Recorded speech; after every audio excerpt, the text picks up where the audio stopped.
Talk about it all here on the Jordy Culotta Show. Make sure and hit that like button, share button, comment button. You know, one thing about Jaden that I've tried to talk to him about is tightening his chin strap. Because he doesn't tighten it, so every time he gets hit, it looks like his helmet's all messed up. And it's like, oh, God, he just got rocked. For the win! Caught! It's good! LSU does it! After fucking Saturday night in Tiger Stadium, boys! Are you kidding me? Well, LSU fan came stuck his spike in my booty. That motherfucker hard! Fan brought his 2 grandkids by and literally was just 30 seconds, just wanted to say thank you for the team and the season and what you did and how much it means to everybody here is truly what makes LSU special. Yeah.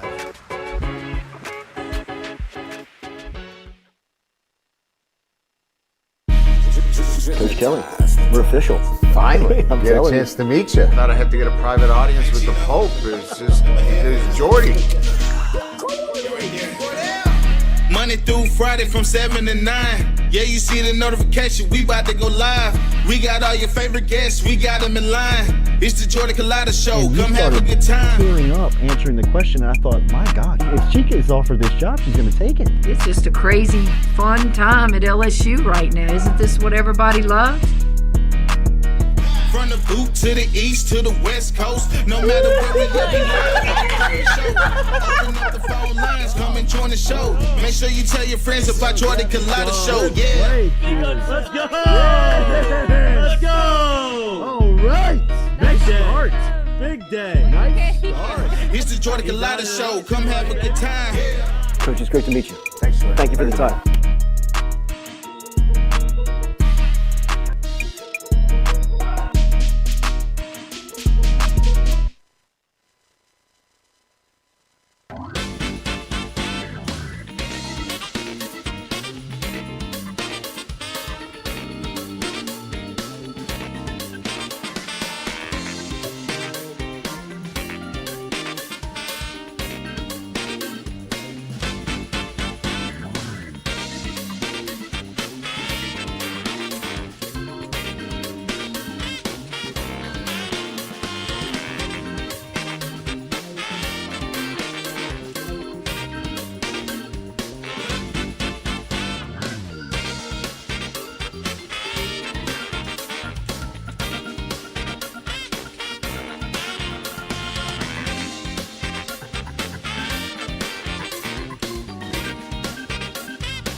All right, welcome in and good morning on this, what's today, Wednesday?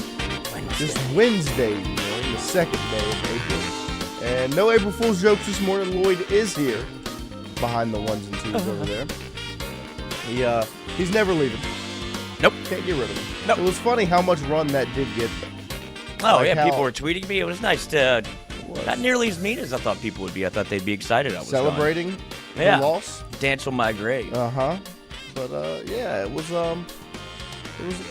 I really didn't think that the joke or the prank was going to have any real effect because it was just kind of thrown together at the end. But I guess I'm a good actor.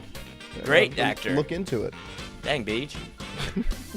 Slick, boy. Slick, boy. But yes, good morning and welcome in this morning. We appreciate you guys joining us once again from 7 to 9. Or, you know, a little after 7 to 9 a.m.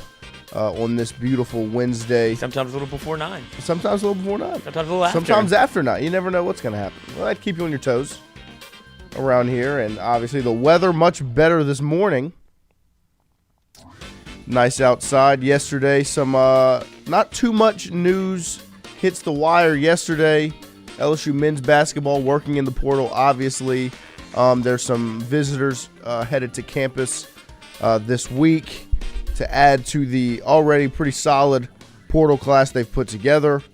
LSU women's basketball, nothing hits the news wire yesterday. Probably a good thing, as obviously all the talk was about Samai Smith and everything on Monday. Nothing happens yesterday. Did get to see some positive news for LSU women's basketball as two of the future freshmen, the incoming freshmen 5 stars that LSU has got in this number 1 recruiting class, participated in the McDonald's All-American game yesterday. One Grace Knox and Zakiya Johnson. And it was a very impressive game for both of them. They both looked very good. I don't know if anybody checked that out on the ESPN as it was on, but it was a good performance for the two future Tigers, as well as LSU baseball. Speaking of good performances, LSU baseball last night doesn't get it done in 7, but takes care of business in the full 9 innings as they win 12-3 over La Tech in Alec Box Stadium. A hot bat Ethan Fry has, huh, Lloyd? Swinging it well. He is. Fry show. Yes. Impressive showing for Ethan Fry, who was the DH last night. And it was nice to see, Brody Drost and Zebradell. Some old faces, some old LSU baseball players on the La Tech team. Both go yard. Yeah, familiar. In the game, they it's a familiar atmosphere for them, like Lloyd said. They're used to it. So they got out there, and Riddell hit one off of Schmidt, and then Drost goes and hits one off of Primo later in the game, I believe. Aaron Beatty is also playing very good baseball right now, swinging the bat very well. Lloyd, what was your thoughts on the way the arms were managed in the midweek? As much has been made about how Jay Johnson and his staff will manage the bullpen and who will start in the midweek to make sure that arms are available for these weekend series. I think they did so I was talking about this yesterday with one of my buddies who was before it was announced that you were going to see William Schmidt as the starter. He was of the opinion that I think you should see him start in the midweek. I know Jay Johnson said you're probably not long for this midweek life, and you probably won't see William Schmidt in the midweek again. Obviously, a little bit of a bumpy start as a reliever and big-time SEC play, where he has still struggled a little bit trying to find command and being able to throw strikes and kind of putting himself in some tough moments. But he was of the opinion, I agree with him, that you'll probably see Schmidt again as a midweek starter, which was true. You saw him.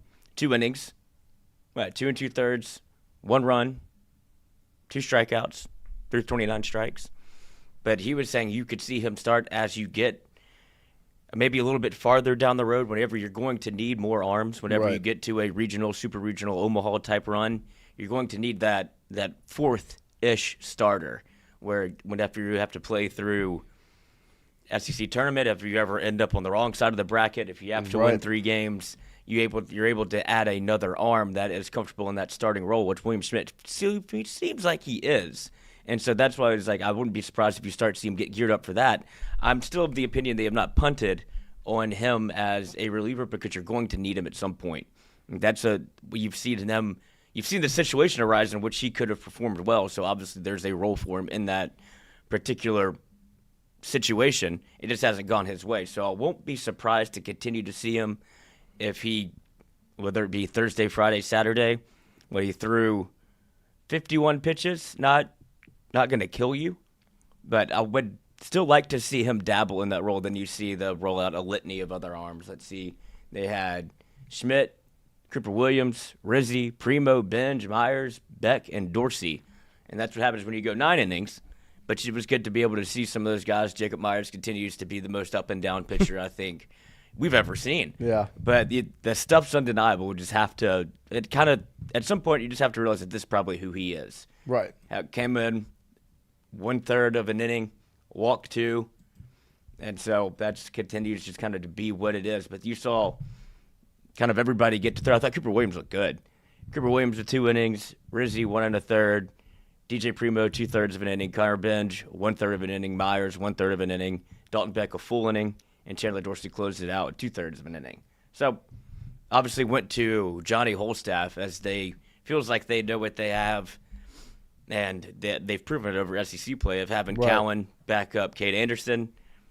And then you have Anthony Ianson and trying to get straight to Kason Evans if Ianson's able to throw that way. So the rest of these guys got to continue to get them work, as you never know when your number will be called. But I'm still keeping my eye on this William Schmidt situation, how he's going to be used going forward in the SEC. LSU also undefeated in the midweek. Yes. Have not dropped one of these midweek games, which, as much as it's expected to win midweek games, it's not guaranteed, as we've seen in the past at LSU. And then you even look at last night, Texas drops another midweek game to Texas State. Yep. And it feels good to not be on that side of it, where you haven't really been in any close games in the midweek, but you don't end up on Twitter. You don't end up on the upset alert, down goes LSU on a Tuesday, and you're like, oh, this isn't what I needed to see. But so LSU staying clear, staying hot, and as long as they keep bringing their bats to play, and like you mentioned, Ethan Fry, it's going to get real hot around his name I saw some tweets last night that, it looks like you found the bat to back up Bear because of his power, and Ethan Fry has been hitting the absolute shit out of it. Yeah. So the more opportunities he gets, he continues to capitalize, and that's something that, hey, you saw Larson get in there again at the end of the baseball game, and look, as hard as it is to crack this lineup, if Ethan Fry continues to swing it the way he does, he's going to be too good to ignore. And you saw him try to play through injury last year. He feels fully healthy this year. And he is somebody that can absolutely leave the ballpark. You saw it last night. Right. But he continues to just hit it hard in places where people aren't. And also, Aaron Beatty, probably the story. Yes. Where he always gets to play in these midweek games. Continues to have to work behind the plate. It's kind of a circus.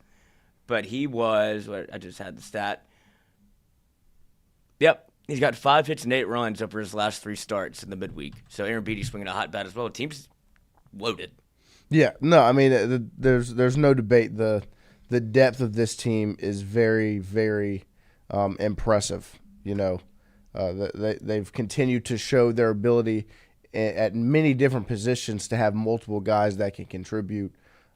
With Aaron Beatty stepping up in the midweek at catcher, Fry and Pearson in the outfield or DH, and then you've got Jake Brown who's playing good baseball. The depth is undeniable for LSU, and that's why they've been able to really take care of business in the midweek, is because a lot of the times in the midweek you throw some other guys like Aaron Beatty out there and see what they can do, because they're not really getting the run throughout the weekend, and they've been able to go out there and press, and they've taken care of business every single midweek game so far this year. LSU's gone out there taking care of business, and not just, like Lloyd said, not just won the game, but majority of these have been over in 7 innings.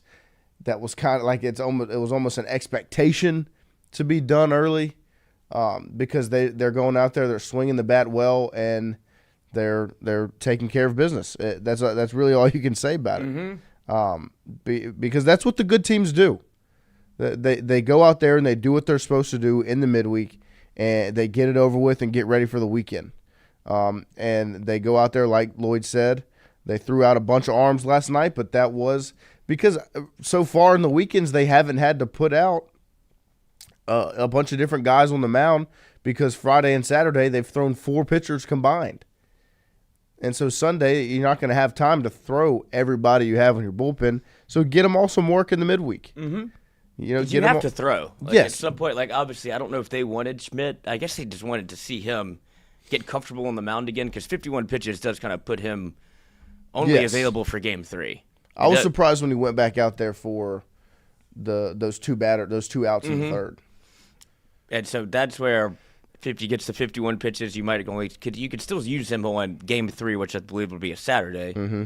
And so, but there's other guys, at some point they just have to pitch. Yes. And so this is the way that you can continue to get them work and have them kind of stay comfortable, be able to face live batters and work their way through the lineup, because at some point you'll need them too. You'll need some of these guys, whether it be a Maverick Rizzi, a Cooper Williams, I mean, you've seen Primo used in high leverage spots already this year.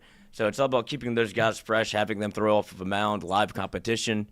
But when LSU scores 12 runs every game, sometimes you don't get to the ninth, but you were able to. And they were one pitch away from being able to end it in 7. So I don't know if Jay even wanted to, but he's been wanting to work for 9 innings so these guys can get work. Yeah. So it's setting up to be a good weekend in Norman for LSU baseball again, as everything seems to be going according to schedule, and they're playing good baseball. They take care of business last night, and they'll head into Norman as one of the best teams in the country once again. And Oklahoma, a very good baseball team as well. There's not going to be any shortage of good baseball teams in the SEC. You already got Missouri in the first weekend.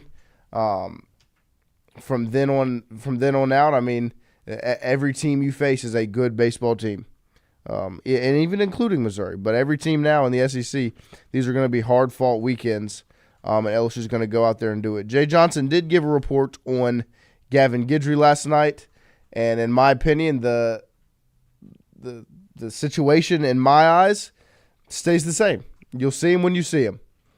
Jay Johnson says you won't see Gavin Guidry this weekend against Oklahoma. The goal is for him to return next weekend against Auburn. To me, it's if he goes out there, he goes out there. The expectation was for him to pitch against Missouri, and then it was to pitch the next weekend. And now it's shifted to the Auburn series, and if he goes out there against Auburn, he does. If he doesn't, he doesn't. It's just kind of sit back and we'll see. It's a very interesting situation, to say the least, as it's just been something that wasn't expected and just not really much knowledge on the entire situation. So no, and people are starting to kind of panic because if you remember, Jay has done this type of thing before. Remember Brady Neal when he caught at LSU, and it was a back injury. And they slow played it. He's not playing this year. Right. And people are starting to wonder if Gavin Guidry is getting into that same boat because Jay does try to protect his players and keep some veil of secrecy so he doesn't have to. But he sets himself up for this as well, where you have to answer questions about it every single week when it's a player, certainly like Gavin Guidry, who's a fan favorite. But he's trying his best to kind of keep this thing under wraps, but he continues to get asked about it. And here he is explaining it once more. I don't know. Could not pitch this weekend. I think hopefully by Auburn we have a chance. Would be the most optimistic report that I could give you. I don't see him pitching this weekend. There is a chance for Auburn. We tried to set a timetable for that. He's got to clear some benchmarks for that. I don't know. Yeah, Sabrion Green in the chat asks, is it deeper than what it is? I don't know. No true inside information on what the situation is. It would be hard to assume it's not. Right. Since when you look at just the way it's all played out timeline-wise. Early in the season, in the season before that Nicholls State game that got rained out, he was getting ready to pitch. Then he does it, and that's whenever, the injury is first brought up.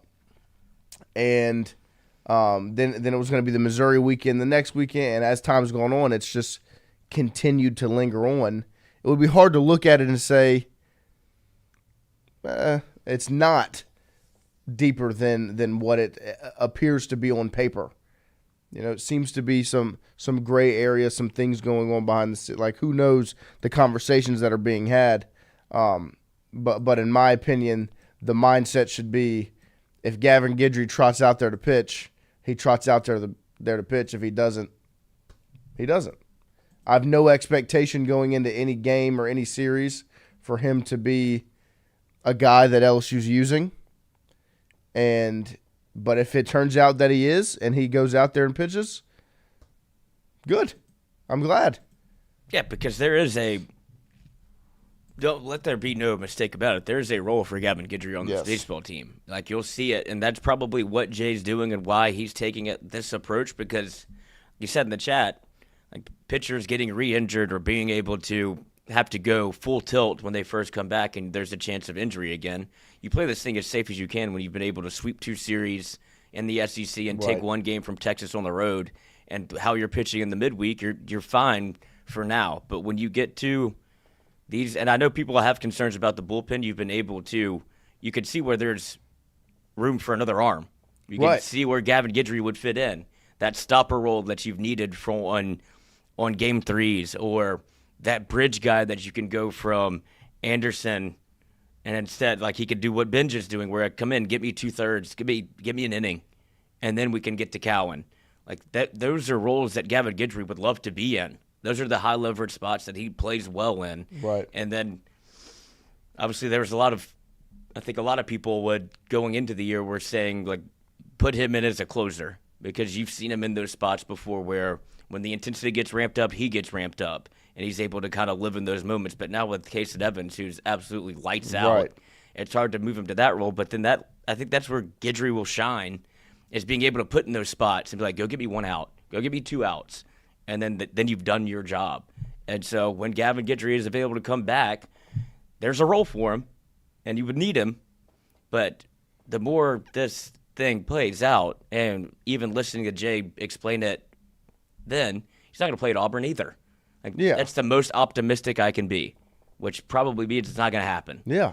And so you just have to continue to play, wait and see. It does feel weird because of Very the odd. injury, and like the whole way it's set up is just bizarre.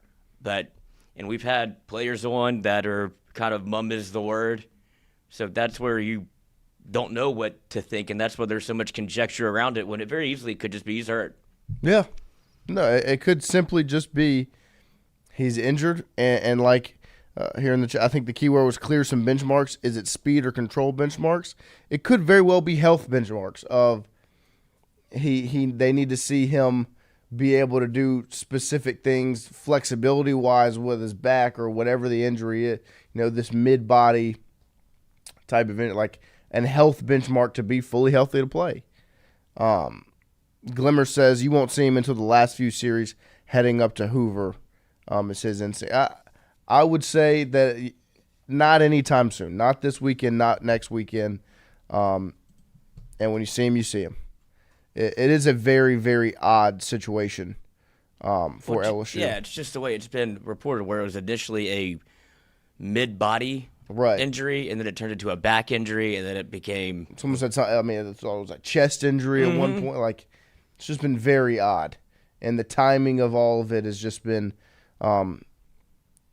just a very interesting experience. But nonetheless, LSU's playing very good baseball right now. They are set up for another good weekend. And Jay Johnson, do you have that clip of Jay talking about Ethan Fry? Yes. Jay Johnson playing Ethan Fry in the DH role last night, and it was a good outing for Mr. Fry as he goes 4 of 11 with a double, a home run, 5 RBI, and 2 walks in his last 3 games for LSU. Here's Coach Jay Johnson talking about his, junior? Redshirt sophomore? What class is Fry? Good question. Let's see, Ethan Fry. This is his third year. I just didn't know. I don't know if he redshirted last year or not, because I know he tried to grind it out. Yeah. He is a junior. Junior. So his junior season. There right now, yes. So I love seeing him come up there right now. Yes. So the answer is yes. I love seeing him come up there right now. He's locked in, and he's a hard worker, and he's had a great mindset. I think young players in the program, if they emulated how Ethan went about his business, they would end up giving themselves the best chance at success. He's very mature, and he's a really good player, and really happy to see him go, and it makes us a better team, with him going like that, and that's awesome.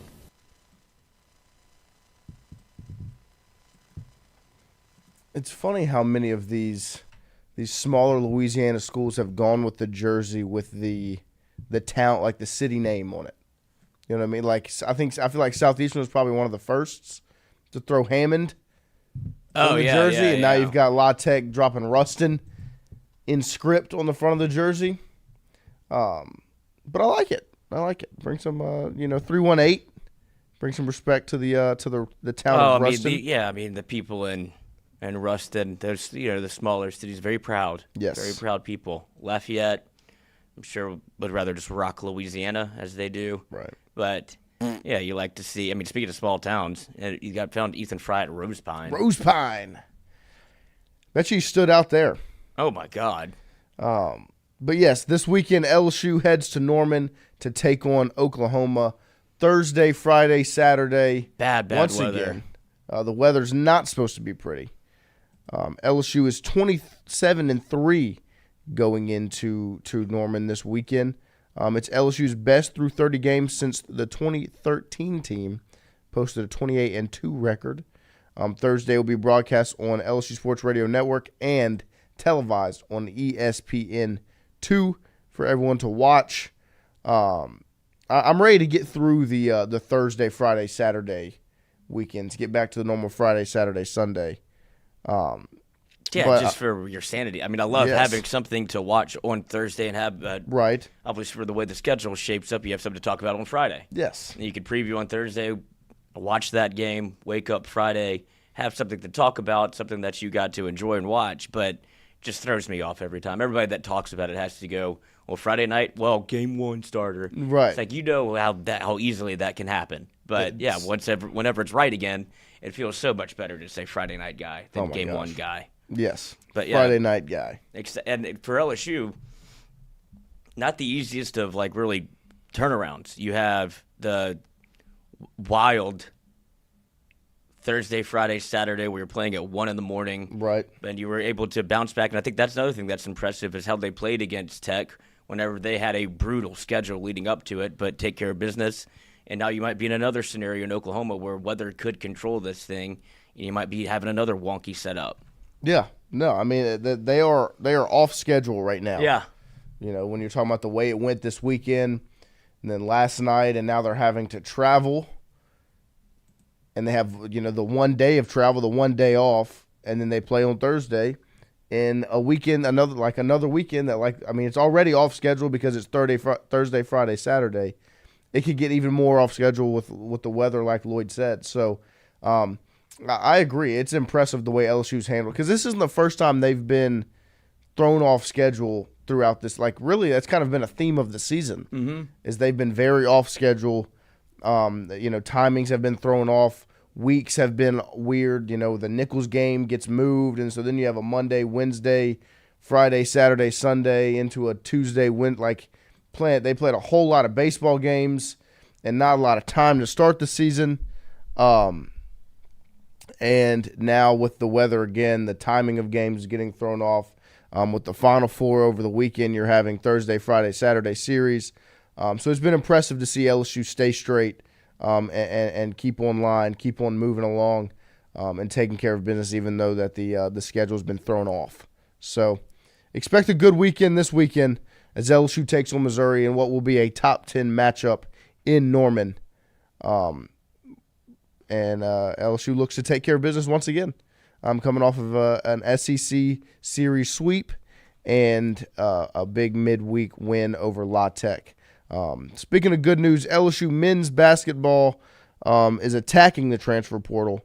They host a pair of visitors in what were the Elon transfers, TJ Simpkins and TK Simpkins, two brothers from Elon that combined for 31 points a game last season. They are 6'4" and 6'5", both guards. They both they averaged 16.4 and 14.6 points. And they shot well from the field, so they would both be, big time additions on paper. The transition, and this is something that has been talked about a lot yesterday with the addition of Deaton Thomas Jr.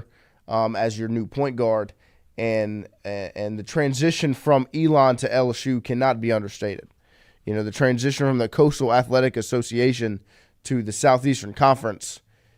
If they end up committing to LSU like that, this is all something that will change. That growth has to be created, and that's why I've always been of the mindset of going to get higher level, closer to Power 4 guys. But there are occasions where these guys can come in from smaller schools and perform up front. You don't want to completely write anyone off just because they've come from smaller schools. I mean, if you look at Florida, who's one of the best teams in the country, if not the best, their best player was at Iona. That's a small school. It's not a Power 4 school. And so LSU is still very much in the mix for going to get mid-major guys, and group of 5 guys. You have to sprinkle some of these guys in. It's not everybody going to be, because if you're playing the NIL game and so is everybody in the Power 4. Yes. Like if they're serious about basketball and they're players that you want from Power 4 school, it's harder to get those guys. And to see obviously what college sports has turned into, whether it be a lower level Power 4 for football or now mid-majors and basketball, this is the next step. You go and put yourself in the transfer portal, and you hope to get picked up by a Power 4 school. Right. Yeah. No. I mean, and that's the way of the world. And so LSU is very much still active in the transfer portal, and they are competing with other top schools for these players, which is to me kind of one of the easier signs to look at and say that they're doing what they need to do. The current roster for LSU right now, at the guard position, you obviously have Thomas, who was added from UNLV, Curtis Givens still on the roster, and then the 2 freshmen, Mozzie Mosley and Jalen Reese. Then you look at the front court positions. You have Jalen Reed returning. You still have Damian Collins. Robert Miller still on the roster. You add Mike Nwoko, and you have Matthew Gilhool, the freshman, coming in. So there are, the concepts of a plan. The concepts of a roster is being put together right now by Matt McMahon. And if he can go out and get 4 or 5 more big-time guys out of the portal, big-time contributors, they can be in a very good spot. But my pushback on some of the discourse on the Dean Thomas signing, there were a lot of people who were very critical of the excitement behind it, like calling people out on social media for being excited about one of the top point guards in the transfer portal, one of the top players in the transfer portal coming to LSU, and that they're, why be excited? Because when Cam Carter came to LSU, he averaged 15 points at Kansas State, and he only averaged 16 at LSU, and they needed 20. Like all of these things on past transfers coming in, and what have you. There's a reason to be excited about Dayton Thomas Jr., and it's because he's a player. He's a legitimate basketball player, and as much as scoring is what's going to stand out on the stat sheet, and when you look on a night-in, night-out basis, you're going to look at how many points somebody scores. To me, his biggest attribute is going to be this is the first time Matt McMahon has had a point guard, like gone out and gotten his point guard. That was the goal with Jalen Cook. It never really panned out that way because of the way that worked out. The situation of him not being able to be eligible. Sarah Almeida in the chat, it's legit to doubt Matt McMahon. I get that point. I get it. But when it gets to the point of not having any sort of excitement for the player is very much questionable. Like this is a guy, you can still have some sort of excitement. You can doubt him. You can get I just don't understand this idea that every single move that's made has to be negative. Like Matt McMahon went out, he got one of the top guys in the portal, and he's bringing him in, but for some reason it's another indictment on him as a coach. Sarah Almeida, dude looked good against bad competition. I'm not talking about his ability to score, and this idea that it's bad competition because he's not playing in the SEC. I get that. The SEC is the best conference in the country. That's the league he's going to be playing in now. But all of these teams that UNLV is playing against and UNLV is a part of is who, these teams make runs in the tournament. Basketball is very different. These teams are very talented regardless of the level. And to me, he's going to bring in his ability to take care of the basketball. Basketball is a team sport. One player coming in is not going to change the complete outlook of your season. And he's not going to Thomas is not going to come in and score 25 points a game and win LSU every game this season. But to me, one of the biggest wins of this move is one of the biggest indictments I had on Matt McMahon last season was the inability to get these guys to stop turning the basketball over. Now you get in somebody that can take care of the basketball, handle it, make the right decision. I expect for that to be improved. But I still am in a very similar situation and mindset to a lot of you where it is still sit back, wait, and see. What is it going to look like when Matt McMahon finishes putting this roster together and they get back to basketball season next October, November, December? It is a perfectly normal and, in my opinion, correct mindset to have. Spectrum Wilker, I was very excited about Victorious Miller last year, LOL. And I thought Victorious Miller performed in the non-conference. Obviously, when he got to SEC, it was a little bit different. He still had some good games. But it's development, you know? You can't keep these guys on the team. That's the difficult part. You can't develop them. Right. Like Jalen Reed's the guy who was able to keep on the roster and developed to what was supposed to be a very impressive junior season for him last year. And it didn't happen because of injury. Tyrell Ward had improved from freshman to sophomore season, was expected to have a good junior season. And obviously, there was some off-the-court things that went on. But it's a make-or-break year for Matt McMahon. There is no denying that. Like that is the situation, just the pressure, the timing, all the above. The fact that LSU is now giving the NIL support to go make something happen. It's a make-or-break season. In my opinion, there's no question about that. And I don't think that there's enough. Like, I don't think people were watching some of these people play. Like, that you're getting out of the portal, because I don't think people watch mid-major basketball. Well, I also don't think there are a lot of people watching LSU play. Like, in my opinion, a lot of the things that are being talked about, when LSU men's basketball is being talked about, it's being talked about as they're looking at the wins and loss record. You take care of the basketball in a couple of those games. You do a couple of things different in a couple of those games. It's a 6-win SEC team, which still isn't good enough, but 6 or 7-win SEC team instead of 3. That might end up being a tournament team, a last 4 in. They win 6.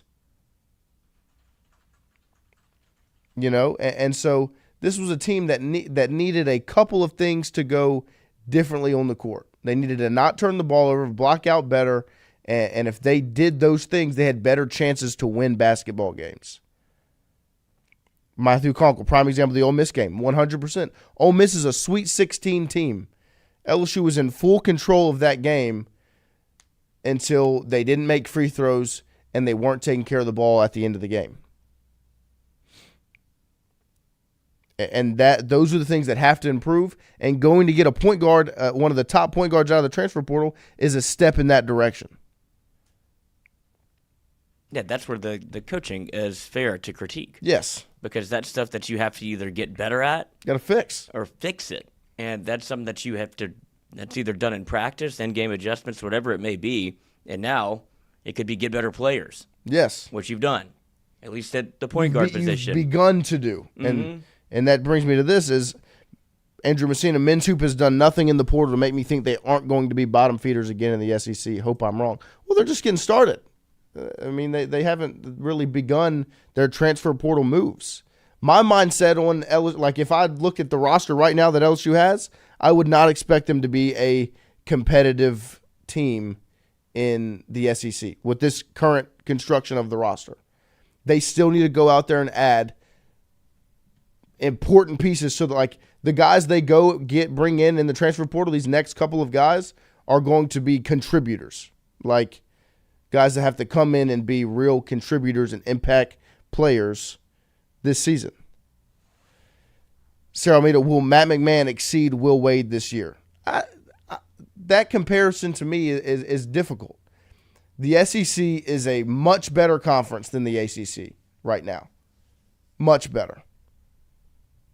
And there's a lot less competition on the court. It's going to be easier for him to recruit. Will Wade, I would assume, because of the positivity around it. Like, all of these things from a PR standpoint play a part in the recruiting atmosphere. I'm kind of past the point of comparing Matt McMahon and Will Wade in the current settings. The ACC and the SEC are very different. And I don't think it should come down to, can he exceed Will Wade? It comes down to, can Matt McMahon make the tournament? If he doesn't, it doesn't matter what Will Wade does. That doesn't play a factor in the decision. It's, we gave you the money to make the tournament. You didn't make it. There we go. This discussion of Will Wade and the comparison, it's kind of past. Yeah, 'cause we did that. That's over. Because that's what happens when you have a coach at McNeese that used to coach at LSU and they make 2 tournaments and you've yet to make it at LSU. But now at him being at a Power 4 school in North Carolina State, like, they'll probably make the tournament in his first year. ACC is easier. He'll bring in talent. He'll bring in recruiting. And he's got a much easier path as opposed to what you have to do in the SEC. But Matt McMahon's coaching in the SEC. He's coaching for LSU.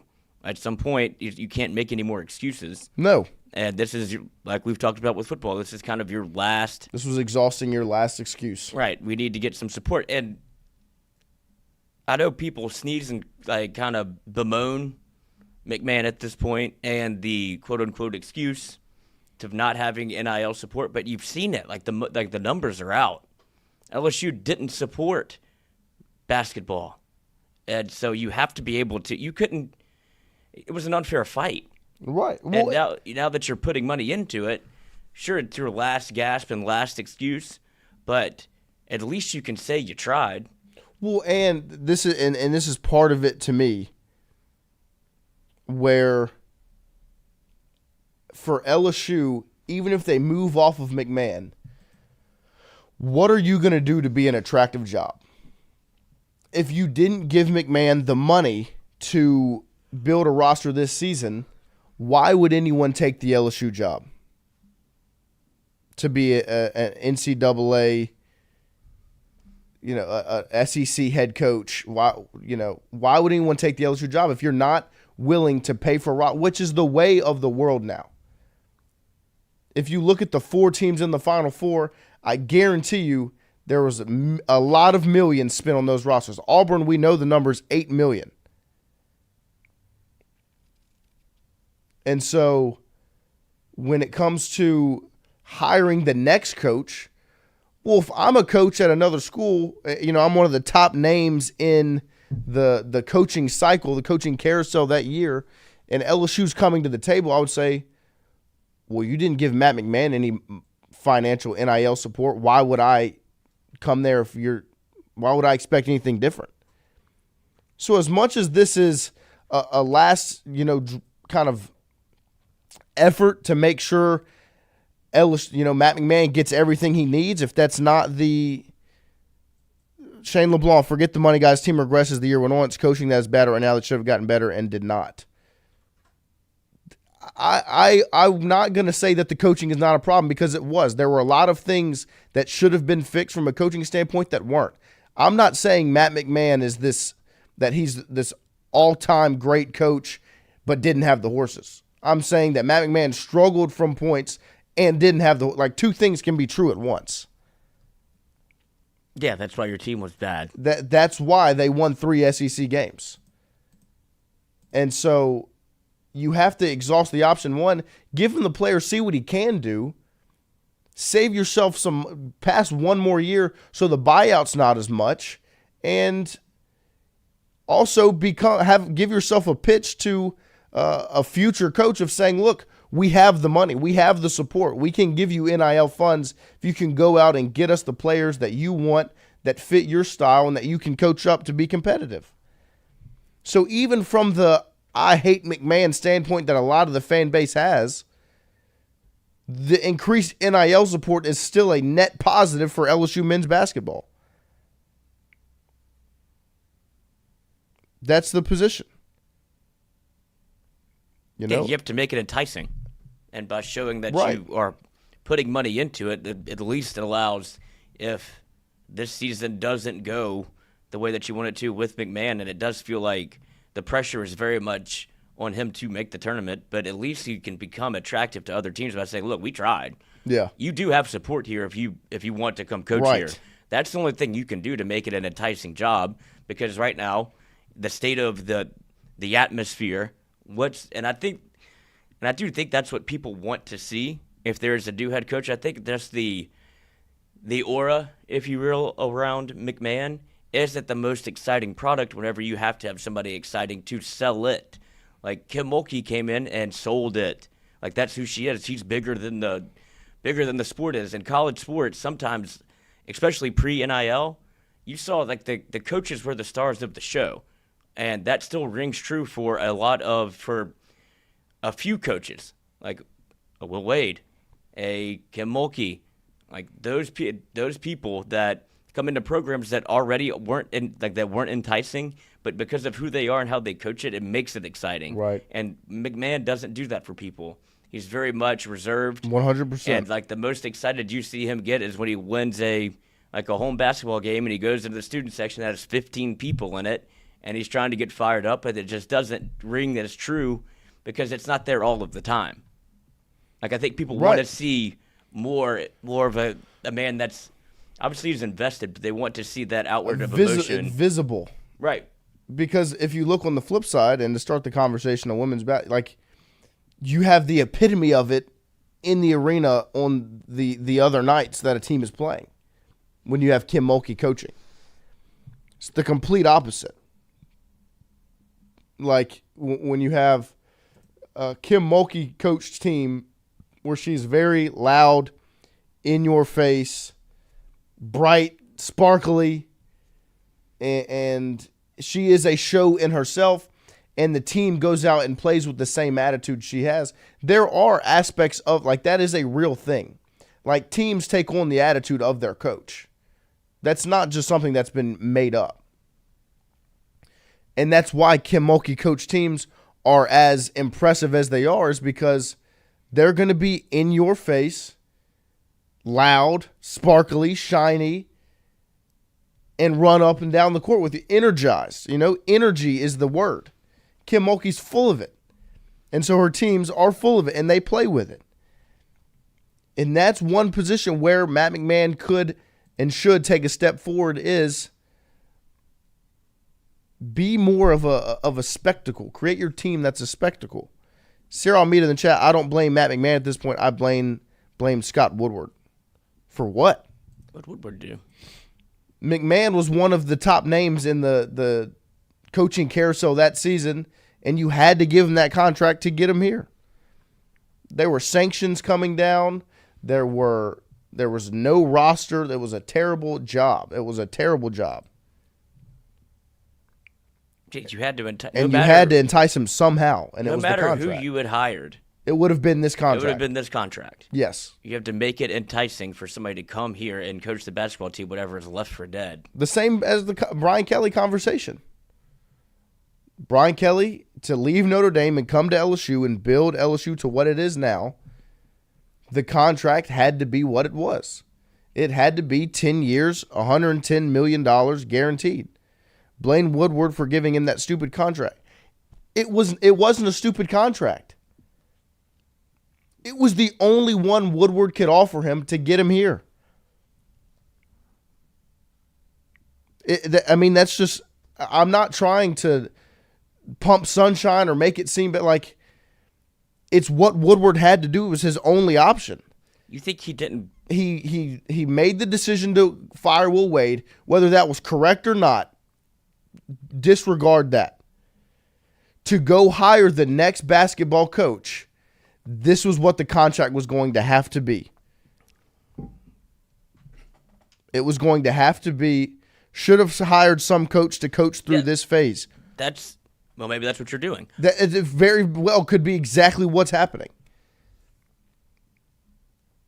But Spectrum, if you were hiring a coach to coach through this phase, what would you expect this phase to look like? Bad. Games being won, tournaments being made, expectations.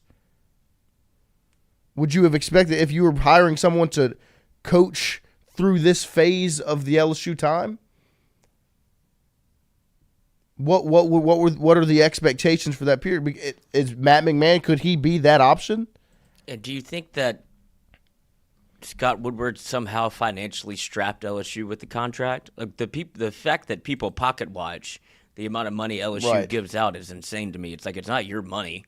It's And I don't think Woodward's going to make a fiscally irresponsible decision to where you look around and go, oh, well, I wish we wouldn't have given away the 7-year contract or the buyout, whatever you have to do. That's all things that are allocated for at this point. Like sometimes you have to go in and give a 7-year deal because you don't have a coach or a roster. And then if you want to reevaluate after it feels like you've been kind of coached through the hardest part of rebuilding it and you still haven't rebuilt it, at least now you're on an even playing field in terms of scholarship reductions and sanctions, none of which are here. So you can you should be able to compete at a normal level now. But yeah, if you wanted somebody to come in and take the job, you'd probably have to be a 7-year deal, and his expectation is we're going to stink. And if I get fired, at least I have the financial security too. Well, at least I'll get my buyout. Yeah. And it's a win-win for him. And Spectrum says getting the same at a much lower cost and ability to move on quickly. You have to create some sense of direction and progress in your program.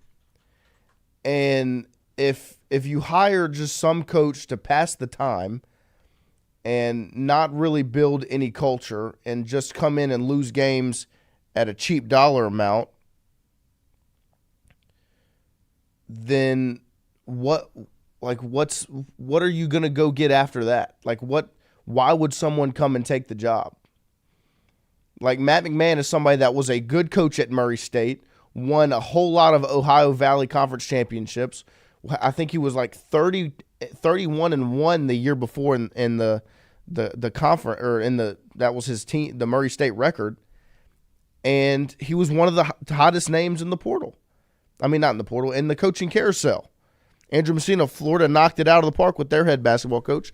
That was the same hiring cycle, both taken out of mid-major schools. But Florida has more of a commitment to basketball up front. Brian Burgess, I don't think they're just paying Matt McMahon to lose games. They're not. Not at all. Where has the direction and leadership been with Matt McMahon so far? I've not seen it. Look at year 2. Was last year a step back 100%? Year 2 under Matt McMahon was a step forward big time. Like, went out and competed in the SEC night in, night out, and won, 7 or 8 games? And I'm not saying Matt McMahon's the guy. Like, I don't want to be this Matt McMahon, thumper and say like this, he is the guy. He's going to get LSU to the mountaintop. That's not what I'm saying. But you're not in the position to move on from him right now. Even if you did, you're not in the position to get anybody else half decent because you'd be paying a massive buyout. And what's attractive about the job? You had to give Matt McMahon the contract he has now to get him here. You would have had to overpay whoever you would have went and got for someone to come and take this job in the state it was in. Brian Burgess, he might be over his head in the SEC, though only time will tell. I agree. But he was put behind the 8 ball. He's got the financial support now. You're going to have one more season coached by Matt McMahon for LSU basketball. That is going to happen. Next season, he will be the head basketball coach. That's the situation. And regardless of if we're happy about it or not, that's where it's at. And from the beginning of the transfer portal period right now, the steps are being taken in the right direction.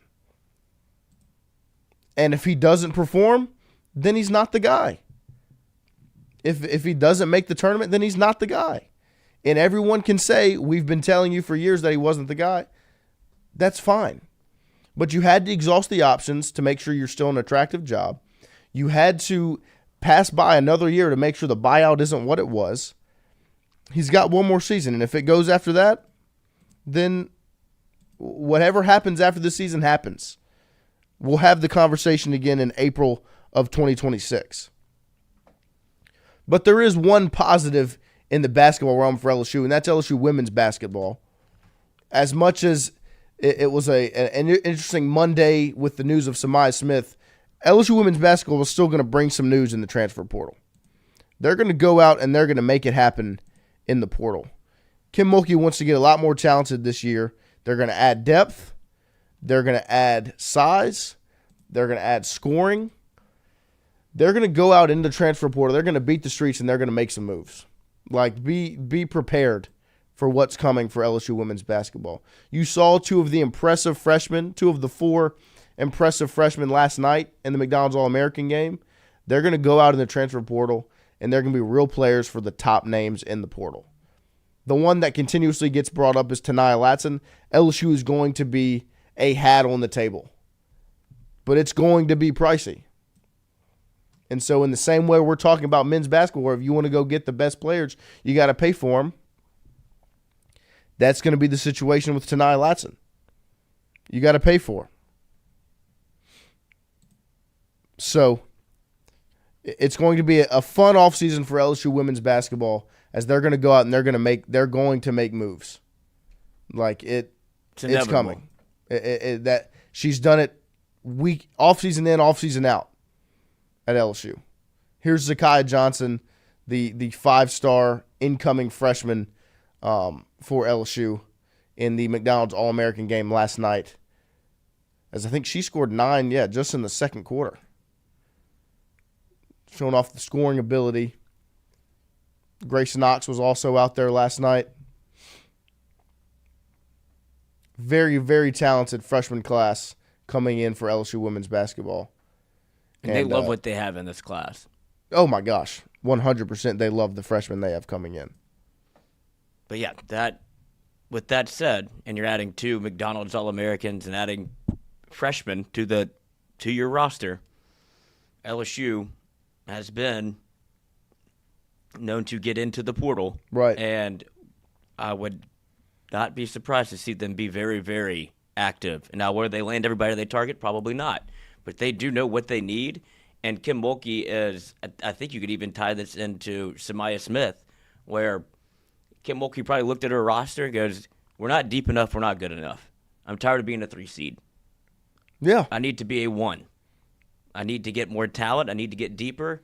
And so you add freshman class that can contribute, and then you go out and get players that can help you win. And that's why I think everybody's kind of circling the Florida State point guard, because you've seen it, the leading scorer in the country last year. Scored 23 in the first half against LSU. Yeah, that's a player that is in the portal, that got in the portal right after she played against LSU, and it's somebody that LSU could desperately use. Yes. Because if you keep Flagey, keep Michaela Williams, which I would expect you do both. Right. Yeah, you go get a point guard that can score the basketball, and that's Latson, and that can take care of the ball. A true point that has the ability to score, and that's why Latson is so high on the list, because she's a true point that has an unbelievable ability to score. And then you need size, like you desperately need post players. Samaya's in the portal. Anissa Morrow's gone. Jersey Wolfenbarger was not kind of what was expected last season. Now she can develop, so can Del Rosario.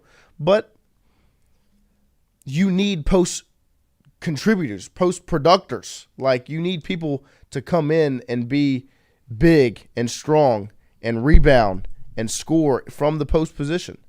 That's what LSU has to go get in the portal. And they know that. The coaching staff knows that. And they're going to go out, they're going to take care of business, and they're going to make it happen in the portal. They've done it every single year so far. Why expect anything else? Yeah, for as little faith as you have in men's basketball, that's as much faith as you should have in women's basketball. Right. Something's going to happen. Matt McMahon hasn't proved it up to this point. Kim Mulkey's done nothing but prove it. And she wants to win again. She wants to win bad. As much as she wanted to make sure everyone knew Elite Eights were a good thing and were an impressive feat in themselves, she doesn't want Elite Eights. She doesn't want Final Fours. She wants rings. And she's about to go get in this transfer portal and build the roster that's going to bring another ring to Baton Rouge for LSU women's basketball. So we'll get more into that in hour number 2 as we take a quick break to set up 8 a.m. on this Wednesday morning. Sports, a local staple in Baton Rouge to all sports fans, was founded back in 1981 and has remained a family business for over 40 years. Today, they still have the great selection on the floor, but they're also a leader in custom apparel for businesses, sports teams, and other groups. Take it from us, everybody over here at FM Digital Media. They help us out with all of our apparel. Let them help you out today. Go ask for Cody over at Red Stick Sports. Check him out online at redsticksports.biz. The Jordy Culotta Show is brought to you by A-Bears Lawn Maintenance. Commercial or residential, A-Bears Lawn Maintenance is ready to work. A-Bears can tackle all your homeowners association requirements. Call Blake at 225-485-8022. A-Bears Lawn Maintenance. Are you looking for sound financial advice? Then get in touch with Daniel Newman of Edward Jones. You can call him today at 225-261-8262 or email him daniel.newman@edwardjones.com. If you're planning for retirement, saving for college for children or grandchildren, or just looking for sound investment opportunities, get in touch with Daniel today, 225-261-8262, located on Magnolia Square Drive in Central. Daniel Newman of Edward Jones. Well, the Oscar Andrews Sports Medicine Institute collaborative effort was an idea from Dr. Andrews and myself to bring together two great names, the Andrews name and the Ochsner name, to elevate the quality of care for athletes in the state of Louisiana, where he's from. I always thought I would come back to Louisiana and practice orthopedics with my subspecialty being sports medicine. This was an opportunity through Ochsner's to come back and work the entire state to help develop and take sports medicine to a new level. As an orthopedic surgeon, what this means in the future in terms of, access for our community to the type of care that Dr. Andrews pioneered, words can't describe how valuable that is. Ochsner has a great opportunity here to really grow, and Dr. Burnham, of course, is the mainstay of making that happen. If you want to have first-class sports medicine care, check in with Dr. Burnham and his group, and you'll be more than impressed and pleased. Fourier Insurance Agency, established in 1946, helping you with your home, auto, commercial, life and health insurance needs. Around in Baton Rouge at 4275 Government Street and online at FourierAgency.com. Whatever insurance you're in the market for, home, auto, commercial, contractors, life and health, get in touch with Fourier Insurance Agency, FourierAgency.com, or give them a call at 225-383-0682. Fourier Agency. Get Gordon and get it done. Yeah, everybody know Gordon in a 225. He done link with Big Four. He got buku ties, Ferrari sliding, flying in a new coupe ride. And every time I ride by, I see a brand new sign. I'm a Gordon, I know that he gon' get it done. Whether it's a big truck crash or a hit and run, recovery funds, he fighting to get a ton. Mike Epps, man, we all about the Benjamin. Handling injuries, man, are you kidding me? Gordon McKernan, that's champion energy. Yeah, family man with a family plan. Get Gordon, he gon' fix it like a handyman. Get Gordon and get it done. Welcome to Trifecta. Trifecta Sports Therapy in Baton Rouge. Recover, repair, restore. At Trifecta, they believe in total body wellness. Trifecta gets the body back to its full potential. Whether you're a youth or pro athlete, a pre or postnatal mom, or if you lead an active lifestyle or a senior citizen, Trifecta has the class, the sports massage, the sports therapist, the stretch therapist, or the equipment like infrared sauna, cold plunges, and golf simulators to find your best. Find Trifecta online at trifectasportstherapy.com or check out the beautiful facility today, 8221 Goodwood. Trifecta Sports Therapy. Hey, Tiger fans, when traveling through Natchez, Mississippi, make sure to visit us, Tom and Wright Granning, at Go Mart on the Go Deli. Go Mart has clean restrooms, community coffee, an awesome beer cave, and a great selection of anything you may need on your trip. Located at 4 Sergeant Prentice Drive as you're entering Natchez on your left. Also stop by Wardo's Po' Boys at 309 North Broadway on the beautiful Natchez Bluff, where everyone is family.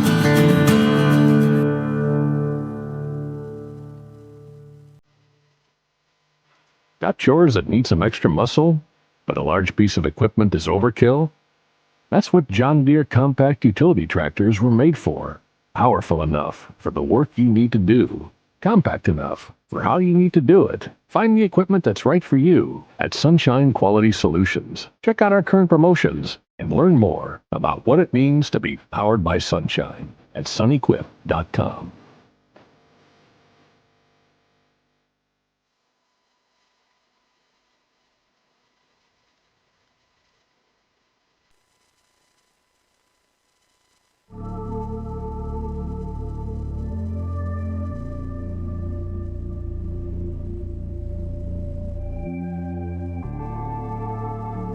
Hey, Chino. Cut my headphones up, bro. Yeah, right there. Now I'm focused on getting deposits. Evil in the way, now I'm just driving around it. They said I need a soul searching, I already found it. I unlocked my other side, now I'm sounding astounded. Drive by and let it ride like I'm whipping a Tesla. Pressure never fazed me, cause I'm bigger than pressure. I'm on my grind, bullshit, can't fit in my schedule. I'ma do what's best with me, you can keep all your lectures. Spend the summer stacking bread, might be gone till November. Pulling up like Trey Young just to freeze up December. I got niggas on the block like traditional sinners. OGs love me, so I hang with traditional winners. I took a break for a minute, I had to go charge up. Had to focus on my business, I'm coming back smarter. Heat up DJ, tell him go like I'm dropping the Carter. Coming back like KD, it's time to go harder. I'm hot, guys. Be careful. Starts the same way every time. I'm not going to put in there how he almost didn't tell me. I was going to tell you. Oh, God. Oh, my God. It's the Culotta Sun.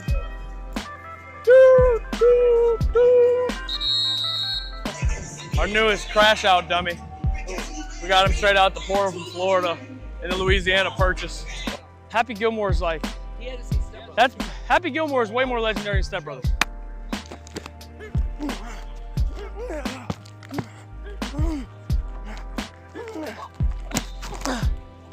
Every day my legs feel great. It's like, let's just kill them. Hey, Trail Ride, Hug, Y Swift, Sarah Hot, X Smoke. Come on, ready? Here we go, boys, let's go. Sarah Cold, Sarah Cold. Hey, Sarah Cold. Cold, cold, cold. Where the mic at? Where the camera at? Oh, he's over there. This is what we do every day. It's called our tempo dance time. Drew, you might need to look into one of these, pal. When it's wet. That's not your throwing arm, though. Put on your throwing arm, it'll keep the sweat and the water off your hand. 1, 2, 3, 4, 5, 6, 7. I don't think I can count. Ready? Go, City! Go, City! Go, City! Woo! LSU 22! Ready?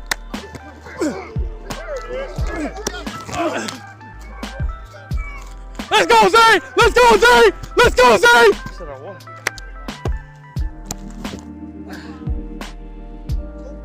Oh, that just went in the middle. That's hard to do. Ready?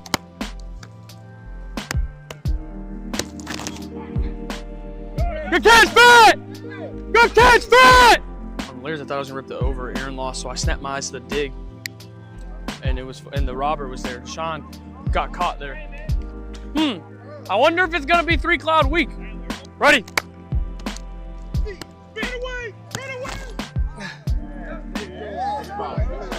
We have one-on-one. My mindset, like especially on 3rd down, is I'm trying to throw you away from him outside so you can secure a catch. You know what I mean? I'm not. If there's one route that you two work on, it's that route. Yeah. Because that's 4th down. Yeah. You know, we need to come back. We need that route. Right. And it's just timing. Yeah. If we got a one-on-one, that's what we take. Oh, no. Get the ball. Get the ball. It's a back shoulder throw to mitigate the problem. Throw it. Throw it, Jew. Throw it, Jew. Oh, no. Oh, no. Oh, my God, Coach.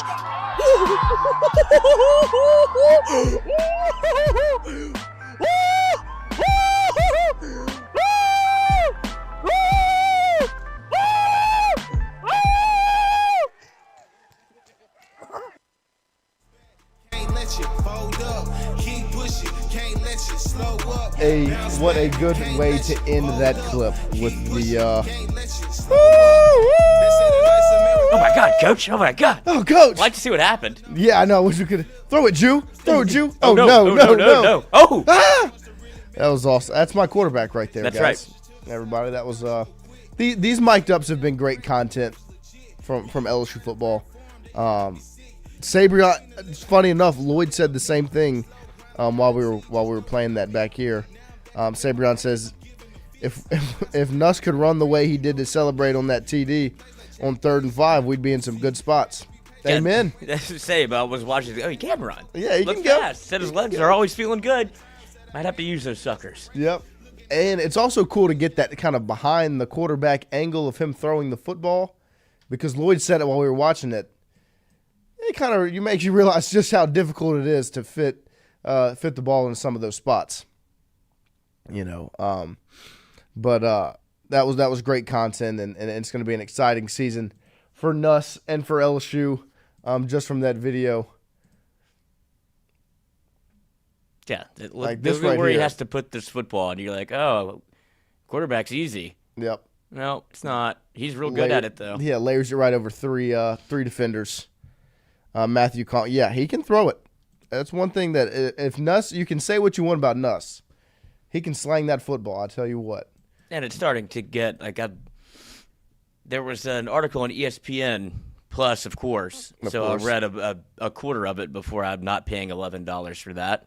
But it was talking about Nussmeier, and it was anonymous coaches. It was this guy power ranking the returners at quarterback. And for the life of me, I can't understand how Drew Allard keeps getting on these lists. I knew that's where you were going to go with It's it. unbelievably. He's second. Nuss was third. Cade Klubnik was first. But when he said third, I was like, there's no way he put Drew Aller before Nuss. And, of course, he keeps getting – I don't know who he has dirt on.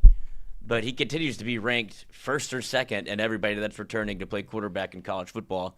But there's also anonymous sources. One was an SEC defensive coordinator that talked about Nuss and said that the thing that was most impressive about Nussmeier, I don't think people would agree with this, but I would take the word of an SEC defensive coordinator that had to game plan against him, was Nuss's decision-making. Right. Which I do think, even from that clip where you could see him try to layer that football in, like, there's not a lot of space to get these throws in. You're going to throw some interceptions, but you do have to look back at how much was put on Nussmeier last year in his first year starting in the SEC at LSU, where I think even Sloan said it too, where he's like, some things you can't replicate. Like, as long as Nussmeier's been here, he's never played before. He's never started an entire season. So having that experience, sometimes you have to play to be able to go through it. And that's what you saw last year, and that's why you expect him to be markedly improved, even though he's I think he's the only passer returning to college that threw for over 4,000 yards. Like, he's already got some accolades and some skins on the wall, but if he can go from make that leap, which I don't think will be as profound as what Jaden Daniels did or what Burrow did, because his first year was markedly better than their first years. Right. But I do think if you can kind of not put so much on him as he had to, and maybe the numbers won't be as gaudy because he doesn't have to throw it 50 times, but if you can supply him with the run game and maybe get him to run it a little bit, you'll see a quarterback that could absolutely lead you to the college football playoff with the weapons that he has. Yeah. No, I mean, this is the guy. I would, and like Lloyd said, if you're debating the returning quarterbacks, I will hear Cade Klubnik. Sure. But in my opinion, and obviously somewhat biased, Garrett Nussmeier is the best quarterback in the country heading into next season, especially when it comes to returning quarterbacks. Was that a hot take? Can't be. About Happy Gilmore over Yes. Oh, my gosh, it's a hot take. I'm a Step Brothers guy. Because I think that's where he's showing his age, like I would, because I tend to agree. Really? I would think so. Like, Step Brothers is great, but Happy Gilmore is iconic. Well, yeah, no, I mean, I love Happy Gilmore. I'm a Will Ferrell guy. I love Will Ferrell stuff, and so I would lean towards Step Brothers, but bold. You think so? No, I'm saying for Nuss to make such a controversial yeah, I mean, statement, to throw that out there in the middle of it's a good question. I'm glad we're having the conversation. Yeah, it's a good way to. But I think I don't think he's in the majority. Really? Yeah, I would assume probably more lean towards Step Brothers. But one thing you can love about Happy Gilmore is it's a mix of I think that sports and love, comedy, and love. But it's a comedy movie that's based in a sport. Right. That's what I think puts it over the edge, because you can watch I feel like you could throw Step Brothers on at any time also, but it feels like Happy Gilmore hits just a little bit different because maybe it's I think it's the sports aspect of it. It's like a comfort movie. Right. It's easier to watch. Yeah. I could and I will hear the argument. I'm a Will Ferrell guy. I think it's just been ingrained in me by my father. My father and my family have been big. The only Ferrell thing guys. that bothers me about that genre of Step Brothers, what's the Anchorman? Mm-hmm. Talladega. Yeah, it's very quotable. Yes, but that doesn't mean you have to quote it all the time. It doesn't have to Of be your course. personality. Of course. Where people that aren't that funny on their own rely on these quotes for movies, and it's like you think you're funny by you're saying so. Be original. Right. And yeah. there's a lot of Step Brothers, Wedding Crashers.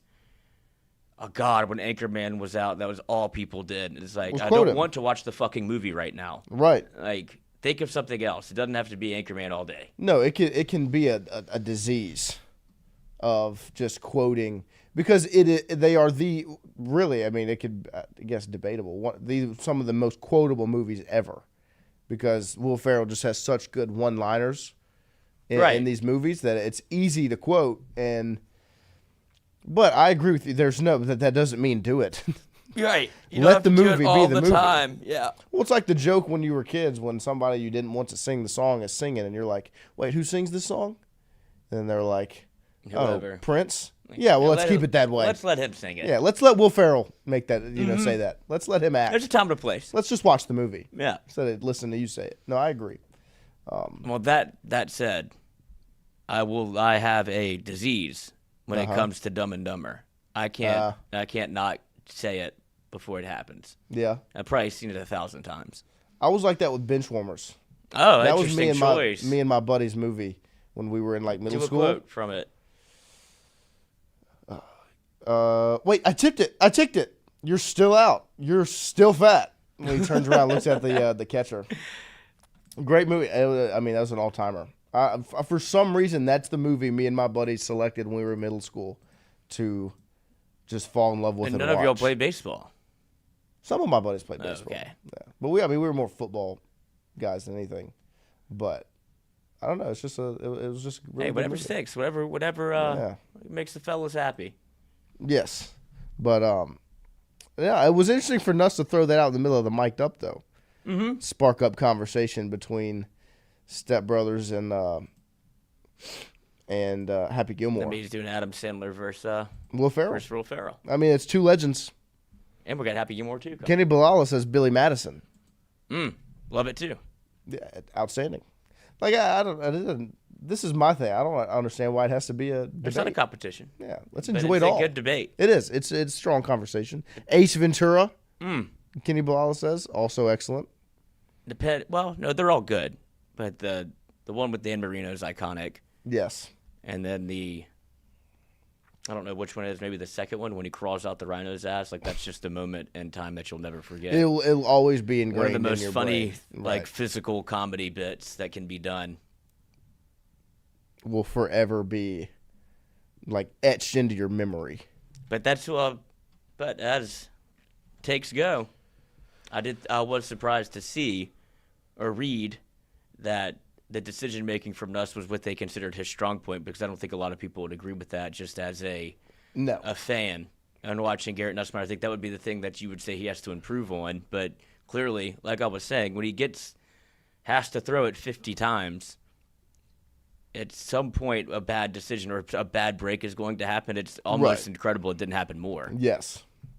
Yeah, I mean, like, he did make some throws that were very questionable at different times, and at some point.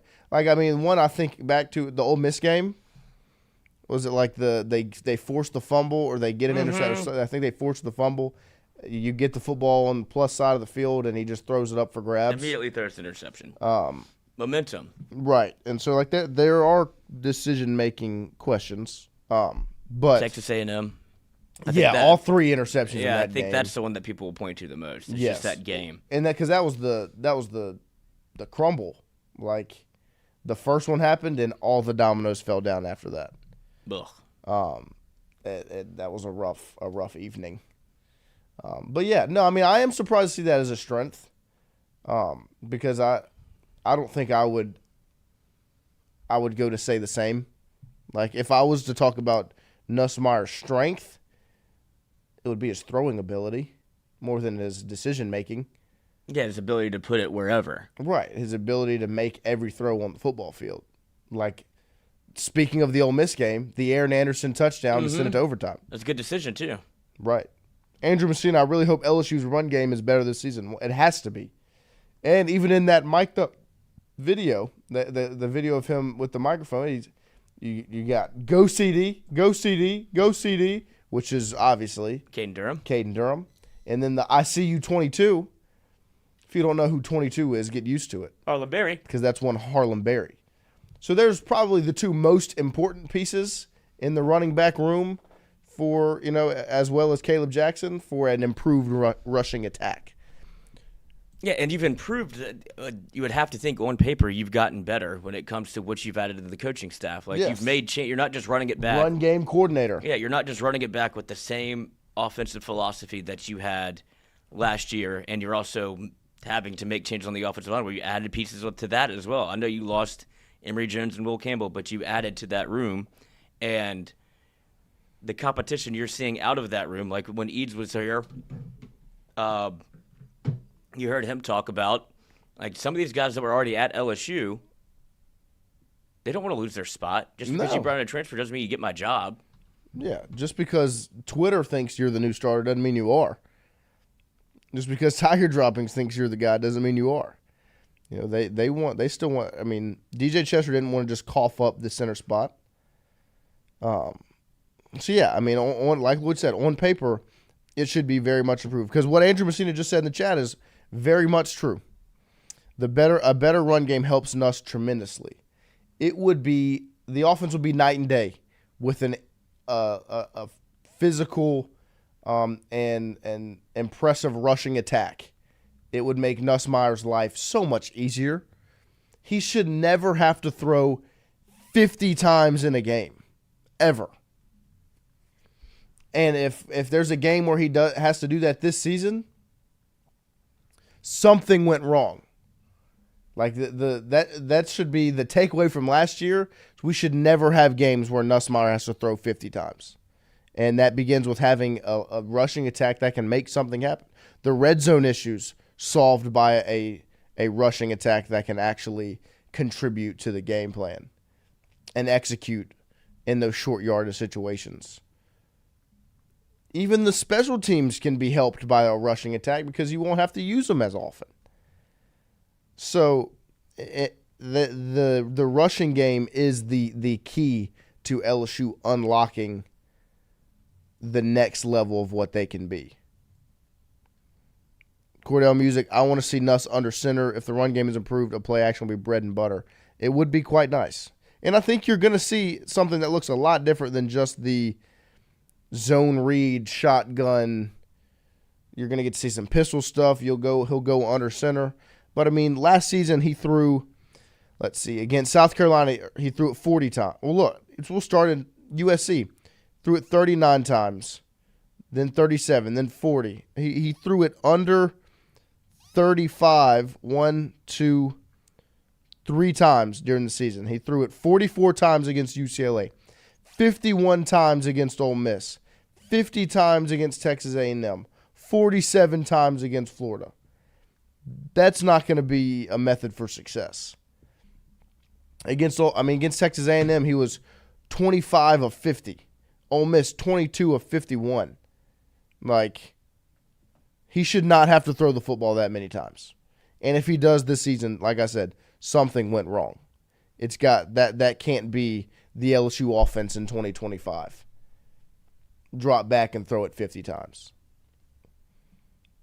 You will have a season that looks eerily similar to last year if that happens. Sabrion Green, I want to see Caleb Jackson have a good season. That would go also a long way for LSU football in 2025 if Caleb Jackson continues to come along. So The run game, Nussmeier, the defense, those are the things. Everyone knows it. Those are the keys to LSU being a playoff contender next season. They've got the pieces to go and make it happen. Those things have to be improved. The expectation on paper is they've made the moves to make that happen. So we shall see what's continued, but I appreciate LSU continuing to put out that content because it's great stuff. Like it is very much fun to sit back and watch, whether it's Nussmeier, whether it's Mansour Delane, whether it's Jack Pyburn, Barry and Brown. Sit back and just watch these guys work at practice and the things they say. And even in the Garrett Nussmeier clip, you get a little bit of Brian Kelly coming up to the microphone. Hey now. Lloyd, do you think he was tipped off that the microphone was there and he needed to go get in on the action, or you think that was all? I think he had probably, if there's one person that BK communicates with pretty often throughout a practice, it's certainly Garrett Nussmeier. Yep. When we went to the practices last year, it was a lot of Sloan.